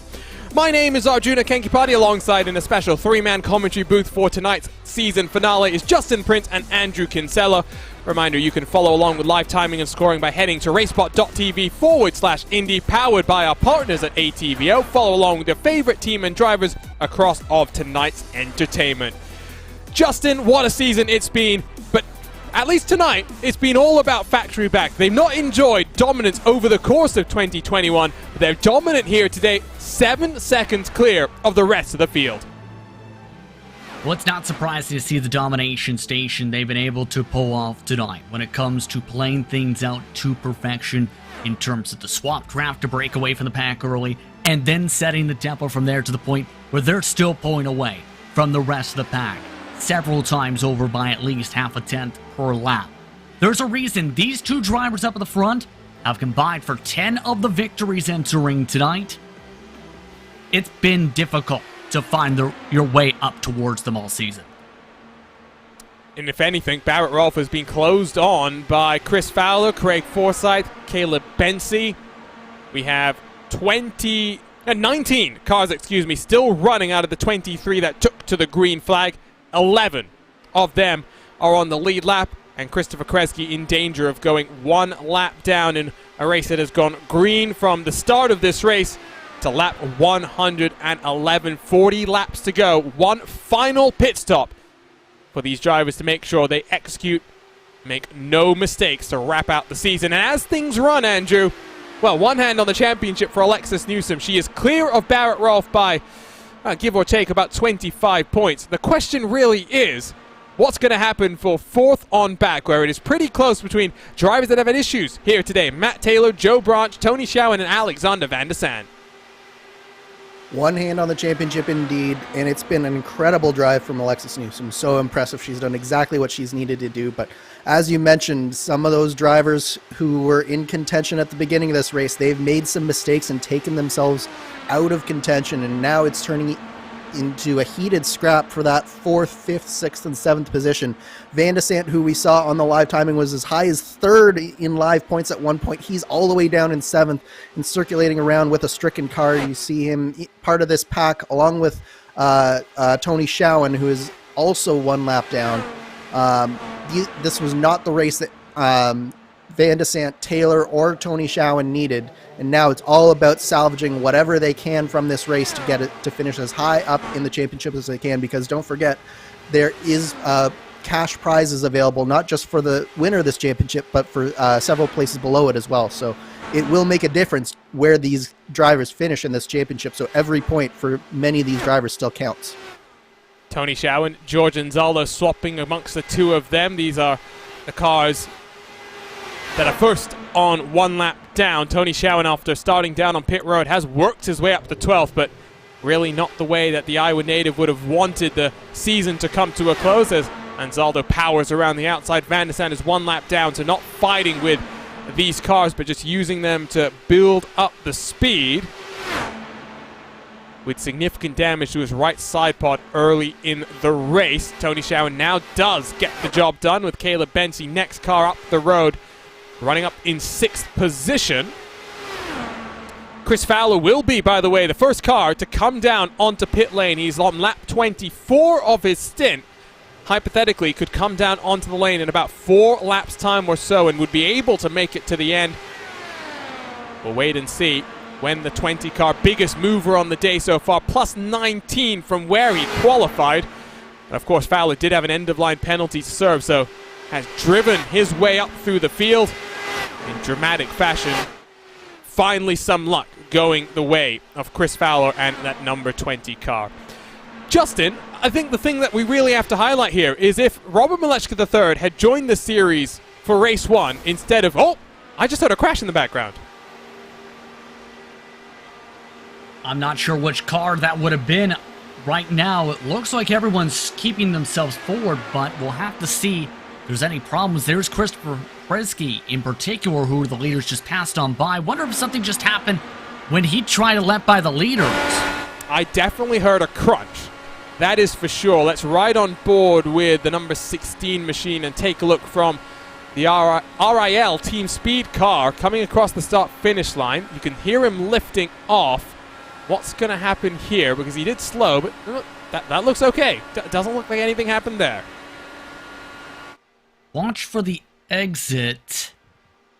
Nope. It looked like a simple exit. Yeah, no, looks okay. Are you trying to bring out? No. I promise, Justin, I heard a crunch.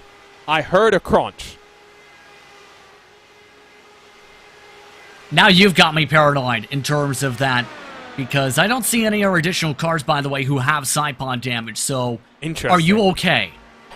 Well, no, I'm never okay. Let's just be real. But I'm 100% convinced I heard the crunch, the unmistakable sound of cars screaming in agony from something. It sounded minor, yes, but now I'm not sure. Yeah. I just want to go on the record. I did not hear a crunch. Do you think the stream heard it as well? So I hear Mark Cohn saying that he heard it as well. I think there. Do you think it was a bottoming out, possibly, Andrew? It could have been. Generally speaking, these cars shouldn't be bottoming out that bad. They're not that close to the ground, but it could have been, I suppose. It didn't sound like that, because I know what that sounds like as well. It was not that. It was not as minor as that. Whatever the case may be, I think Manuel Tolentino is thinking that this is his opportunity to get the yellow out there, as we'll come to 30 to go next time around. Chris Fowler still not in the lane just yet. Doesn't look as though any of the cars have really slowed down significantly. George and Zelda, you've seen it as well. And Soto! And there's the crunch you were waiting for. Not what George wanted, of course. He missed the pit lane and then some, right into the pit wall. Let's watch this with the onboard view from the number 6 car, who's just, he's hard onto the grass, into the attenuator, and up and over he goes. That's an interesting way to close out the 2021 year for the series organizer. That was about 50 miles an hour too quick coming into pit lane. George was never making that, unfortunately. And the worst thing is that he got into the grass, and that basically made him a passenger. He couldn't change really directions or brake, and he just hits that attenuator. But yeah, he was never making that pit lane, and he probably should have just tried to go around there. And fortunately, we did not get a caution, and so the race continues on. But definitely an unfortunate end to George Anzaldo's season here. Well, not the first time we've seen a car flipping like that. This time, though, it was a single car incident. Because it was down on the pit lane entry to the inside of the track, the updated iRacing race control that was about halfway through this season updated to be a little bit more lenient with the aggressiveness of bringing out the cautions did mean that in both the incidents we've seen today, cautions were not necessary, as the pit stops are underway, by the way. Chris Fowler has come down, as has Caleb Benzie this last time around. Craig Forsyth, Matt Houston, Matt Wagner, Paul Jenkins, all cars having made their final pit stops of the year, as Alexis Newsom is now 4 tenths behind Robert Malechka III. I don't think we'll see any team orders here, because at the end of the day, if Malechka III wins, Newsom still has the championship. How aggressive do you think Newsom's going to be to try and win this race, Justin? That's a good question, because I think at this point, knowing that essentially you're in the great position of clinching a championship with where you run, regardless of first or second, clinching a team title, likely with them running first and second, you've got that flexibility where if you feel safe enough to do so, you can fight for the battle for the win. But the main thing is going to be, if you're Newsom, getting close enough to get a run, because compare this to before, the separation is 4 tenths. If anything, Newsom looks like she's struggling a little bit with the aero wash to try and close the deficit back up to Malechka III. Jess Young onto pit lane in the number 18 machine. Still waiting then for Malechka, Newsom, Rolf, Branch, Godso, Shawan in the top 6. It looks like Gary Godso will be coming in 1 lap down. So only 4 cars are left on the lead lap. Of course, things will change as the final 4 cars on the leading lap do come down onto the pit lane. It'll be a somewhat shorter stop. We'll wait and see how much shorter, but the likelihood is it's not going to be too short, because the The pit stop here, Andrew, is going to be limited by the amount of time it takes to change the tires, not the amount of fuel that goes into these cars. Yeah, there is a little bit of an advantage. Basically down to, you can go all the way down to about 10 gallons. It does save you just a little bit of time, 10 or 12 gallons. But it's not a huge difference. It's probably about a second and a half that you can save total here. As we, Joe Branch is on pit lane, so we are now down to just 3 cars on the lead lap, and it is the top 3 on the pits, on the track. But we also have a battle going on here between Bensi, Forsyth, and I believe that's Matt Taylor, who's a lap down. Matt Taylor would have liked to be in front of these cars earlier, before he knocked himself into the wall, but already you can see he's dropped off the back. That's the extent of the damage that Matt Taylor has been dealing with since that wall tap on lap 65. Feels like an age ago in a race that has really flown on by. We're coming into the last 10 minutes of the campaign as Bensi finding side by side with Forsyth, who will look to the inside. This is a 6th position out on track. Will they cycle in front, though, of the likes of Tony Schowen, who is yet to come down onto pit road? That is a certainty, given that he's only about 3 seconds up the road. As Newsom, still on track, now leads the race as Robert Malechka III onto the pit lane.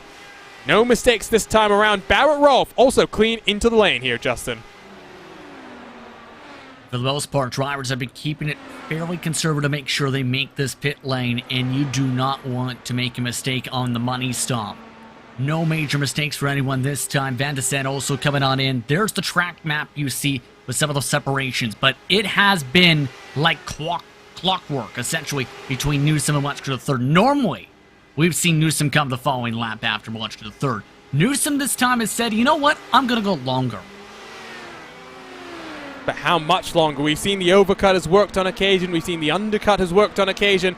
Tony Schowen onto pit lane as well this time around. So he'll drop likely to about 10th position potentially, as Forsyth and Bensi still duking it out side by side. And, ooh, interestingly, in the battle for the final podium position, Chris Fowler has emerged in front of Barrett Rolfe, who might be swarmed here by Forsyth and Bensi. Half a second back in closing.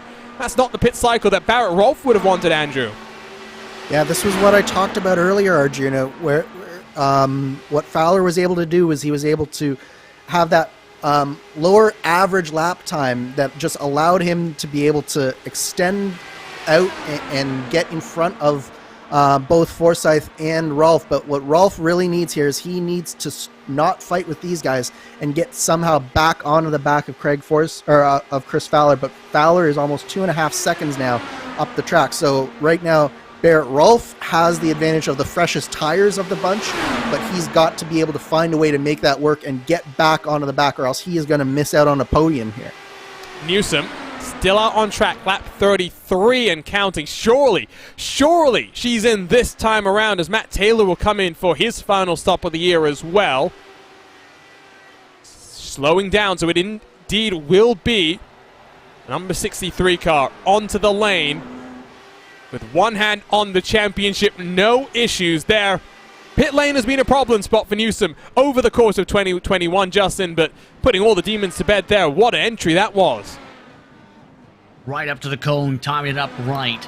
Tough part's going to be that car coming out right in front of Matt Taylor. He's in space to be able to roll on through the pit lane, staying about 55 miles an hour or so. See that little slide, Newsom still able to get up onto the jacks. So this is going to be the interesting part, because it looks like Newsom's trying to position herself, take less fuel.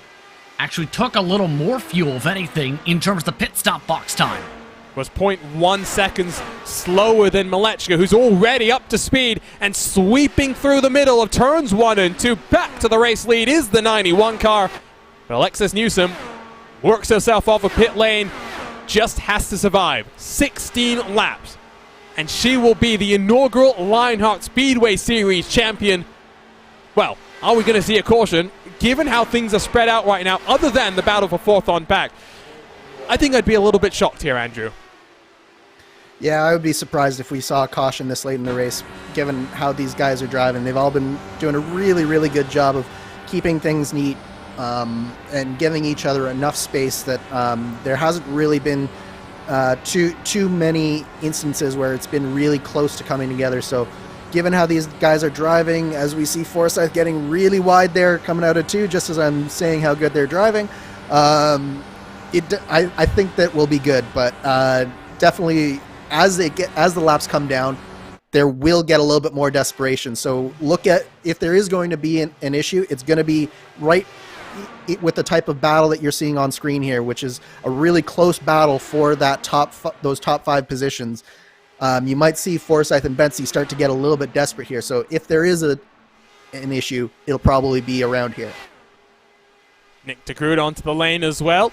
Just going to cycle out in 14th position for the third of the factory back cars, and it is looking like it's not just a factory back driver that will win the Drivers' Championship. It will be a factory backed team championship as well, Justin. But how different things could have looked if Christopher was still in this championship. If Adrenaline Motorsports still had 3 cars out on track, they would definitely have looked at securing that championship even before we came here for this double points finale. Yeah, it's just absolutely incredible, some of the luck that went the opposite way for some of these drivers over the past few rounds or so. We mentioned the struggle for Taylor, we mentioned the struggles in terms of luck for Fowler. It's just been that type of a season where, for some of the groups, they've had raw pace and raw speed, and then all of a sudden, boom, you end up getting involved in an incident, then another, and it just snowballs to where it's so difficult as a driver, and Andrew, I think, can touch upon this, where if you keep on having those build up more and more and more, it digs yourself into a hole where it almost feels impossible to stop having to dig yourself out of. Well, and the thing is, too, Justin, is you really start to press and you start to make mistakes on your own that sort of puts you in the wrong positions. So you try to take control and really take the race and take the luck out of it, but you end up making your own bad luck at certain points. I go back to, again, Matt Taylor and Tony Schowen at Kansas. They were both came off a race where they could have done better at Richmond, and they were looking to try and seize control of the race, and so they were battling really, really hard, really towards the beginning and middle of the race, whereas if one of them had sort of backed off and allowed the race to sort of come to them, it's really hard to do that when you've had a run of bad luck, and then you just see that sort of snowball, and it's continued into this race for both Matt Taylor and Tony Schowen, where they were just pressing a little bit too hard, made some wrong moves, and it hasn't worked out for them. 10 laps to go, 20 miles in this 2021 season, 18 races. It's been great to break out the DW12 once more. See what surprises we have in store in 2022, potential changes to this car. We'll wait and see what happens across of the iRacing service, because of course plenty of excitement given that there are new vehicles coming with updates to open wheel competition. As a result of it, the Mercedes-AMG Petronas F1 vehicle has already meant that updates to the IR18 tire model have come. What other changes are in store for the entirety? Maybe we'll have some in-car adjustments for this car in 2022. We've talked about how it's just your 2 hands, your 2 feet. The tools available for the drivers to control this car. And talking of control, for Robert Malechka III, he's now 1.6 seconds clearer, Justin. Yes, indeed. And that, again, came down to just the execution with the undercut. We've seen how effective it can be. Fowler's the perfect example of that, where, yes, the tire wear is now coming into the point where he's losing 0.2 per lap. But if you keep within a couple laps buffer on the undercut, it equalizes out to the point where you can keep the time pickup. And for Malechka III, as long as he keeps himself clean through this traffic, he's in a perfect spot to come away with the Triple Crown victory. Downside is he's lost a 10.5 since the start of that last sentence with the traffic. But I think it's worth mentioning, Justin, you mentioned that Fowler's starting to lose time. Barrett Rolfe is now 1.4 seconds behind Chris Fowler, so he is cut in just over 14 laps. He's cut in over a second, so if he can get within a sniff of that draft for Chris Fowler, we might see a really nice battle here for third place as things wind down with only, we're coming to 6 laps to go here at the line. For Malechka the third, it will be another victory in what has been an almost unparalleled campaign for him. You have to think about someone like Adam Blocker's dominance in the IndyCar series to talk about the streak that Malechka's been on. It will be his 7th victory in 13 races. It seems like when he finishes outside of a win, it's because he's had some sort of an issue, whether it be a crash, an error on pit lane, just misfortune in terms of timing things up. 5 poles to his name as well. He will be one to watch in 2022. Newsom is close, not close enough, but here comes the charge from Barrett Rolfe, Justin. Now 3/10, 2.5 tenths behind Chris Fowler. Has to rip that podium back. Here comes that run to the outside. Got the fresher tires and now the clean air on the front wing to make this work. Chris Fowler, nothing he can do there to defend. They try and snake down the backstretch. Here's the thing though, Newsom is using the traffic like slingshots for the final 4 laps. She's got a chance here if she plays this out perfectly. But surely, no risk. That's got to be what's on the top of mind, forefront of the thinking for the 63 car with 4 laps to go. There you can see the gap is now down to 0.6 of a second. Factory backed running in a line. That'll be a good photo opportunity coming to the checkered flag, I'm sure. Not sure if that's on their minds at this point, Andrew. Yeah, it's just been so impressive. They've worked so well as a team, and I think that's really what separated them from the rest of this field today is more than anything else, this team today has really come together and worked so well together. We saw a little bit of fighting between the Race First boys earlier. We saw that Tony Schowen and Joe Branch really never got going with how Tony started this race, but Factory Back has done such a good job of working together, and they've dominated this race and this championship because of it.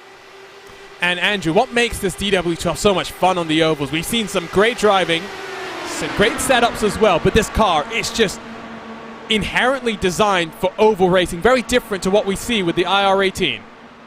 Yeah, the big thing with this car is it's really all about managing your tires and managing the aero. So you have the ability to, at the beginning of the run, stay close, make a lot of passes, but then things start to string out like we saw here today, and it really puts it in the driver's hand. So you see the likes of Malechka and Newsom, the cream really rises to the top with this car, and it produces some fantastic racing. White flag in the air for the final time in 2021 and the Lionheart Speedway Series. Newsom is close, still a little bit too far behind, but Justin, she is closing and closing fast. As long as Newsom gets a big enough run entering turn 3, potentially coming off the corner, she's got a great shot. Malechka to the third, playing almost too aggressively on the defense here. The goal with the DW12 was to deliver something iconic. That's what we've seen in 2021. Malechka wins the thumbs up canter down 300 presented by -273. But your inaugural Lionheart Speedway Series champion is Alexis Newsom. What a season it has been. Ups and downs, twists and turns. But ultimately, it's Alexis Newsom, the first female champion in Lionheart Racing Series history. An unbelievable night for Factory Backed. An unbelievable night for the career of Alexis Newsom. Alexis Newsom won in many different ways, from dominating performances to fuel strategy, and was the most consistent driver of the entire season. Well deserved the championship, but it was a team effort through and through. And domination for Factory Back to close off this 2021 season.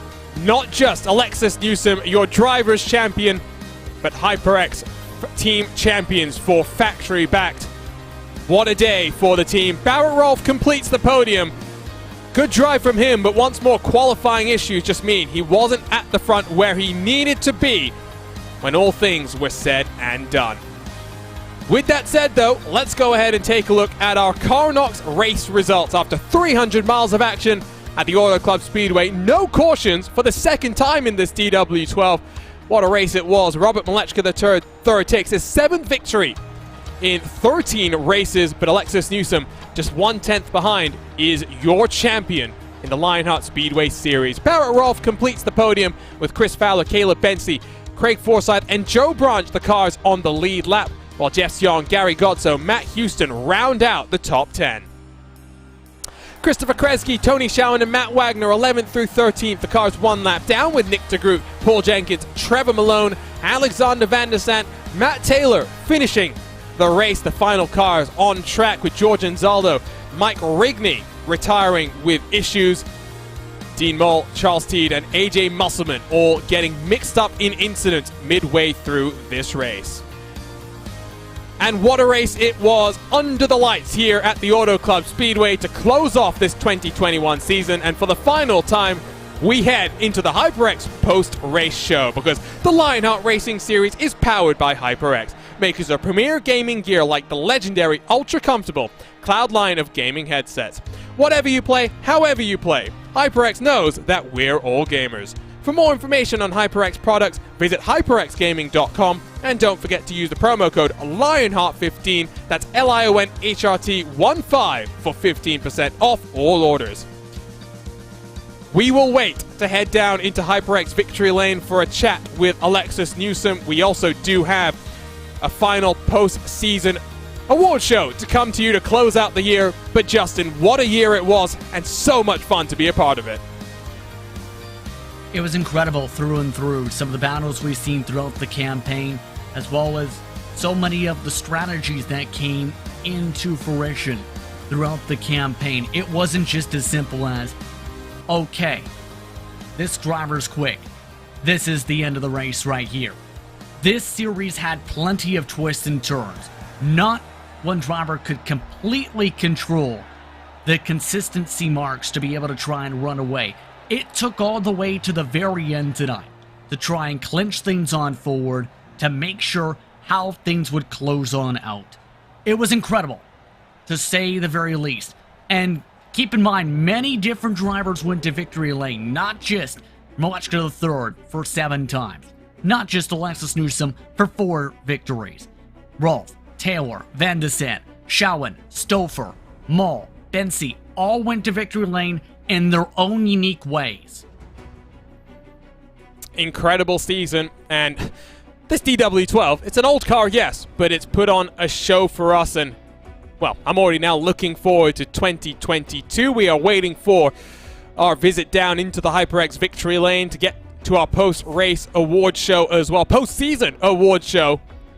And what a season it has been. Justin, I mean, just think back to what we've seen. What are some of your favorite races? We've seen fuel mileage races.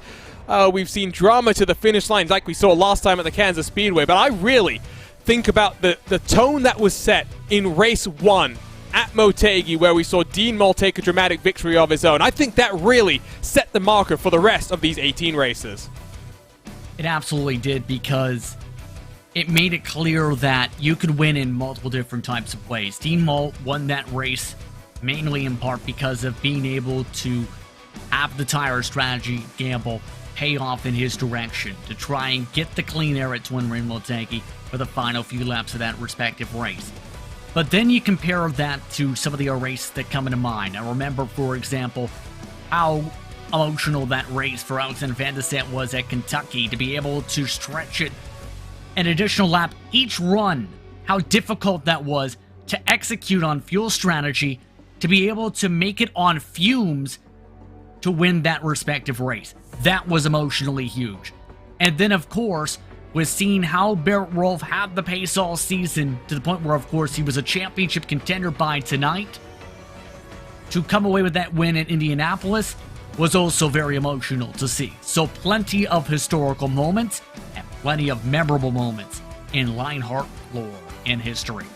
Well, with that said, let's make our way down to HyperX Championship Lane, as it were. Let's talk to Alexis Newsom in that number 63 car. Congratulations, Alexis. It's been a roller coaster year for you, but you are the inaugural Lionheart Speedway Series champion. Talk to us about this final race, though, and how you and your teammate Robert Molechka III controlled the race right from the start. Oh, I was so nervous I'd end up messing this up somehow. With Rob just working with me through the whole race like that, trying to get the team the championship, and it's been a long season. I made a lot of mistakes, and I'm glad that it turned out this way. And I mean, we were talking about that during the race itself. The fact that you've had an up and down season in the middle, it basically looked like you couldn't get any luck going your way, but you were able to bounce back. How tough was that for you mentally, and how were you able to rebound from what was a tough couple of months during the summer? Well, it was spiraling there for a while. I kept thinking I couldn't run the race without keeping it off the wall. And I started driving at like 95% until I got my confidence back. And now you still got one race to go in 2021 for the Lionheart IndyCar Series in their finale in Auto Club. What are you looking forward to in 2022, where hopefully we'll see you on double duty across of the entire year? Oh, I hope so. I think I'll be invited back for the IndyCar Series, but I'm not sure. Hopefully, I'll be in that. Well, I tell you what, Alexis, it's been a fantastic year for you, and now to present you with your championship award is Mark Cohn. Well, Alexis, on behalf of the DMLC Racing Channel, I would like to congratulate you on the 2021 Lionheart Speedway Series Championship. You've had an incredible season, and we've got some nice prizes for you. Some nice cash and a Sim Experience AccuForce Pro V2 direct drive system. Congratulations again. Awesome run. Thank you so much. All of you guys. And so that was your 2021 champion, Alexis Newsom, for Factory Backed. Now, second place in the championship for Barrett Rolfe. Been up and down through the year, and now Mark Cohn is ready to present him with his championship award. Well, Barrett, you had a tremendous run throughout the season. You had that awesome win at Indianapolis, and you too are going to be receiving some great prizes. Some money, some good HyperX equipment, pair of -273 gloves, SimVibe software key. Great job, Barrett. That was a great run throughout the year.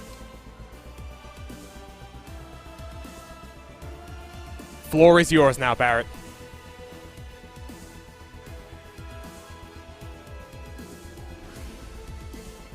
Barrett seems to be so excited that we apparently don't have him here, speechless. Barrett, do we have a copy on you? Apparently not, so we will head over then from second place in the championship to HyperX Victory Lane, where Robert Malechka III is standing by. Rob, what a way to close out the 2021 season for you. And at the end of the day, if you had been around for those first couple of races, it could have been a very different story for the championship. Yeah, first, hats off to Alexis. Great season. She deserved the championship there. Glad we could, work together there the whole race. We brought our way away from the pack initially, and then we both knew that one lap pace we were faster than the field. So, got her the championship. I got the win, which I'll take, and I believe that's 7 wins for me out of 13 races, so I would definitely take that as well. Yeah, 7 wins, 13 races, and I feel like when you weren't winning, you just had bad luck involved in incidents, often by through no fault of your own. Yeah, that's racing, it is what it is. Glad I didn't dominate, because viewership-wise, that's not great. I wish we could have put on a better show, but I think the right person won the championship in the end. Well, even though you only participated in 13 of the 18 races, you are third place in the championship, and Mark Cohn is here to present your third place championship award. Well, Robert, you had a heck of a season, and of course we've got some prizes for you as well. Money, you get a choice of HyperX keyboard, mouse, or headset, and you're going to get a pair of -273 gloves. Good job throughout the season. Well done. Yeah, thank you, Mark. Thank you, George, as well. You guys put on an amazing league that, I didn't find out until it was too late, but thank you to HyperX for sponsoring this series. Thank you as well at Race Spot for broadcasting and announcing.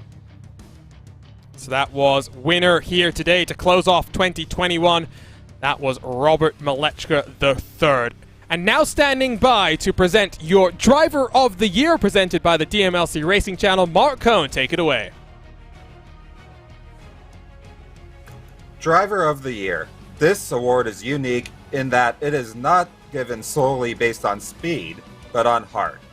The one that does so much not just on the track, but off it as well. It may be the friendly face that welcomes newcomers, or the one that helps those struggling in need or has questions. The Driver of the Year is the one that makes the positive impact on the league. The driver I have chosen is one who has a few years within the league under his belt. This proven winner gives it 100% in every race he competes in, and will race you as clean as a whistle. Off the track, he's someone who will always tell you like it is, but in a respectful manner. He loves Lionheart, and Lionheart loves this class act. Our 2021 Lionheart Speedway Series Driver of the Year is Mike Rigney. Wait, what? Congratulations, Mike. You're our 2021 Speedway Series Driver of the Year. Wow. Really? Wow. That's you guys fibbed. That's not the name I saw on the list in the admin chat. Wow. I don't have words. Thank you. It's an honor. I do love this league. I love everybody in this league, and I'm speechless. Thank you, Mark. That's incredibly kind of you, and there's so many more well-deserving guys than me, but to be honored in such a way is unbelievable. You've blown me away. Thank you very much. I appreciate it. And a well-earned Driver of the Year award for someone that helps out behind the scenes as well. Next up, it will be your Rookie of the Year, presented by Butt Kicker. We are endeavoring to get Chris Fowler, who will be awarding that trophy, into the RaceBot TV commentary booth. I do believe we have Chris Fowler standing by now. And Chris, you're here to present the Rookie of the Year award. Yes, sir, man. The Rookie of the Year, it was a tough battle all year long. We had so many rookies with the being the first season, but your Rookie of the Year is your season champion, and that is Alexis Newsom with 4 wins this season. So congratulations to Alexis Newsom on Rookie of the Year. Well, thank you, guys. Well, and I tell you what, since we have Alexis here in the booth, Chris, you're also here to award the Team's Championship, which goes to Factory Backed. Yes, sir. So our team championship, again, it came down to the very last race. It's been a phenomenal season in the team championship all year. Adrenaline led all the way up to the very last race. Factory Backed with the 1-2 finish tonight took the championship. So congratulations to Factory Backed on the team championship.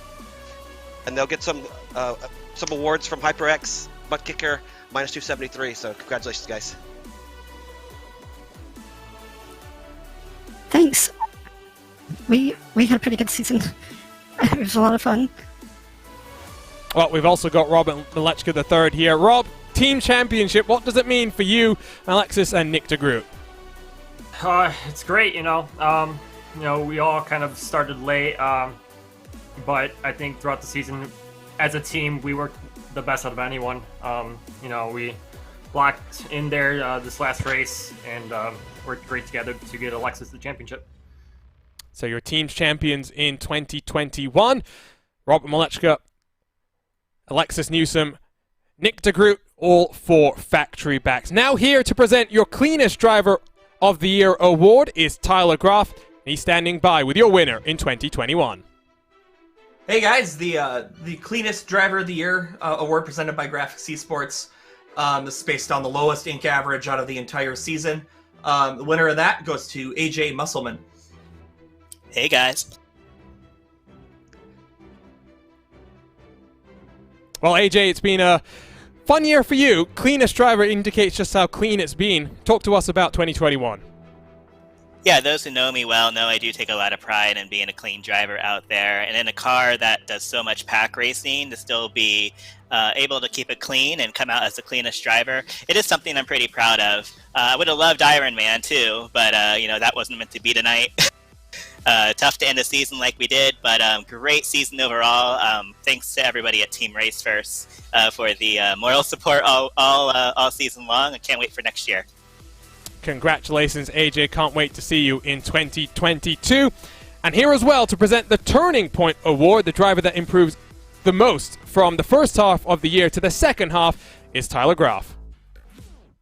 Yep, so the Turning Point Award is also presented by Graphics Esports.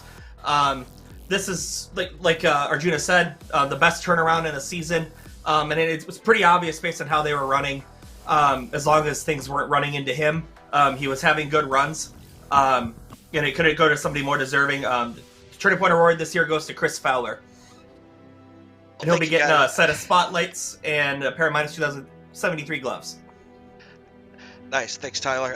Appreciate it. The first season, the beginning of the season just started off really rough, and then just started getting things turned around in the second half. So hopefully, we'll get some work in the off season, be ready, prepared, and have a much better start to next season. So we're looking forward to next season.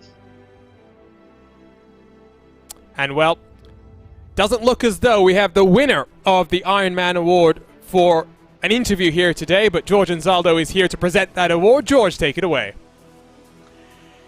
Yeah, so the Ironman is obviously it's kind of a cool award. It goes to the driver who's completed the most miles throughout a season, and that's also without drops. So it also shows the commitment that a driver needs to have in order to stay clean, stay on the track, and complete the most miles.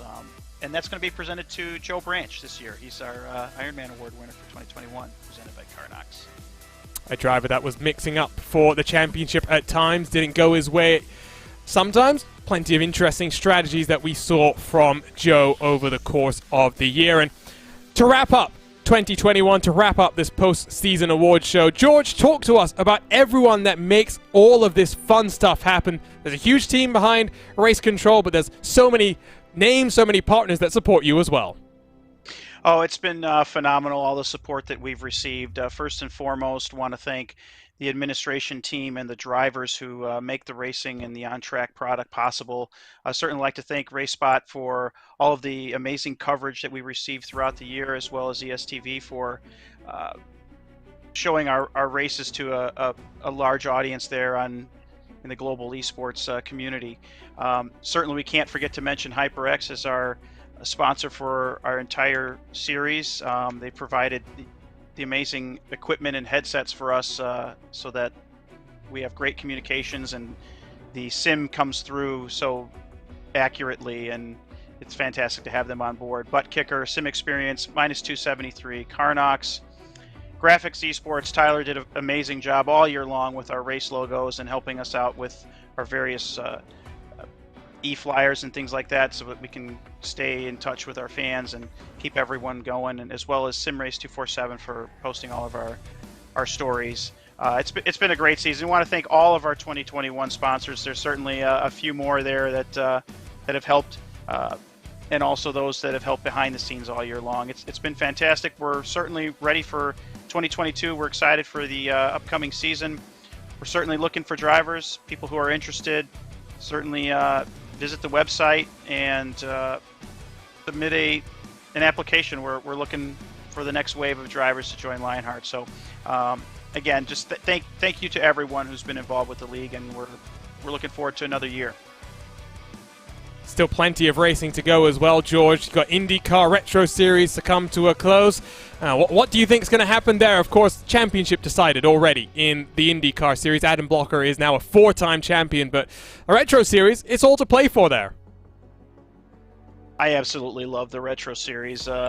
It's going to be exciting to watch. I think the racing is probably going to be a little bit closer, as we've seen with some of our previous races with the Lotus 79, how it can be some really close, intense racing. Anything can happen. I do think that everyone's going to be going for it, and we're just going to have to wait and see how that all plays out. The IndyCar, I think those drivers are going to put on a great show as well. Everyone loves Auto Club. It's been a fun way to end our season. We've been doing it since the league has been around, so There's a lot of history there, and I think that's just one race that certainly everyone wants to win, and also our final Triple Crown for each season. So it's going to be fun to watch. I hope everyone can tune in, and we're looking forward to see how everything plays out here. Thanks for joining us, George. But to wrap things up for this 2021 Lionheart Speedway Series, let's start with you, Andrew. Clean, caution-free in 150 laps, 300 miles at Auto Club. Hard task, but these drivers have shown time and time again just how capable they are of going wheel to wheel without causing too many incidents, and what a show it was to close out our season.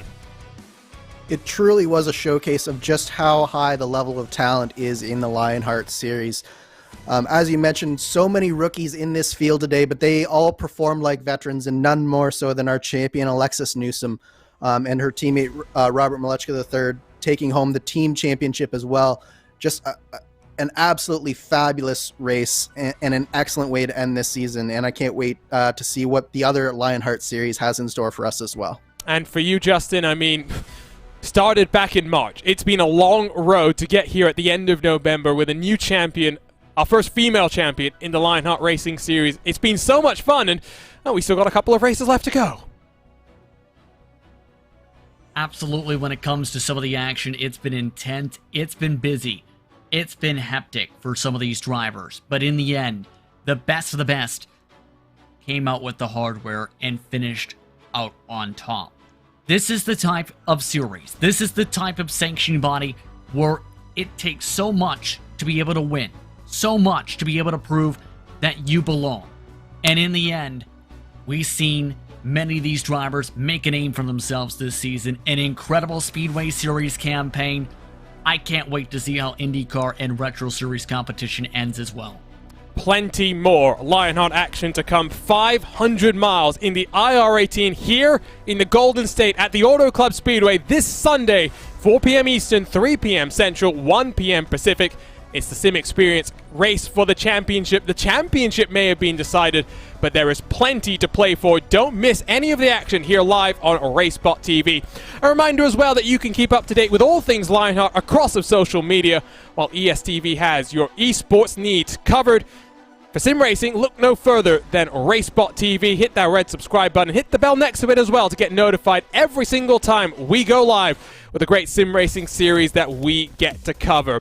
But for now, the road for the Lionheart Speedway Series in 2021 comes to an end. It's been an incredible ride, and on behalf of the entire team at RaceBot TV, we congratulate Alexis Newsom, the inaugural champion in the Lionheart Speedway Series. We'll see you in 2022, but for now, it's fireworks going off in the Auto Club Speedway.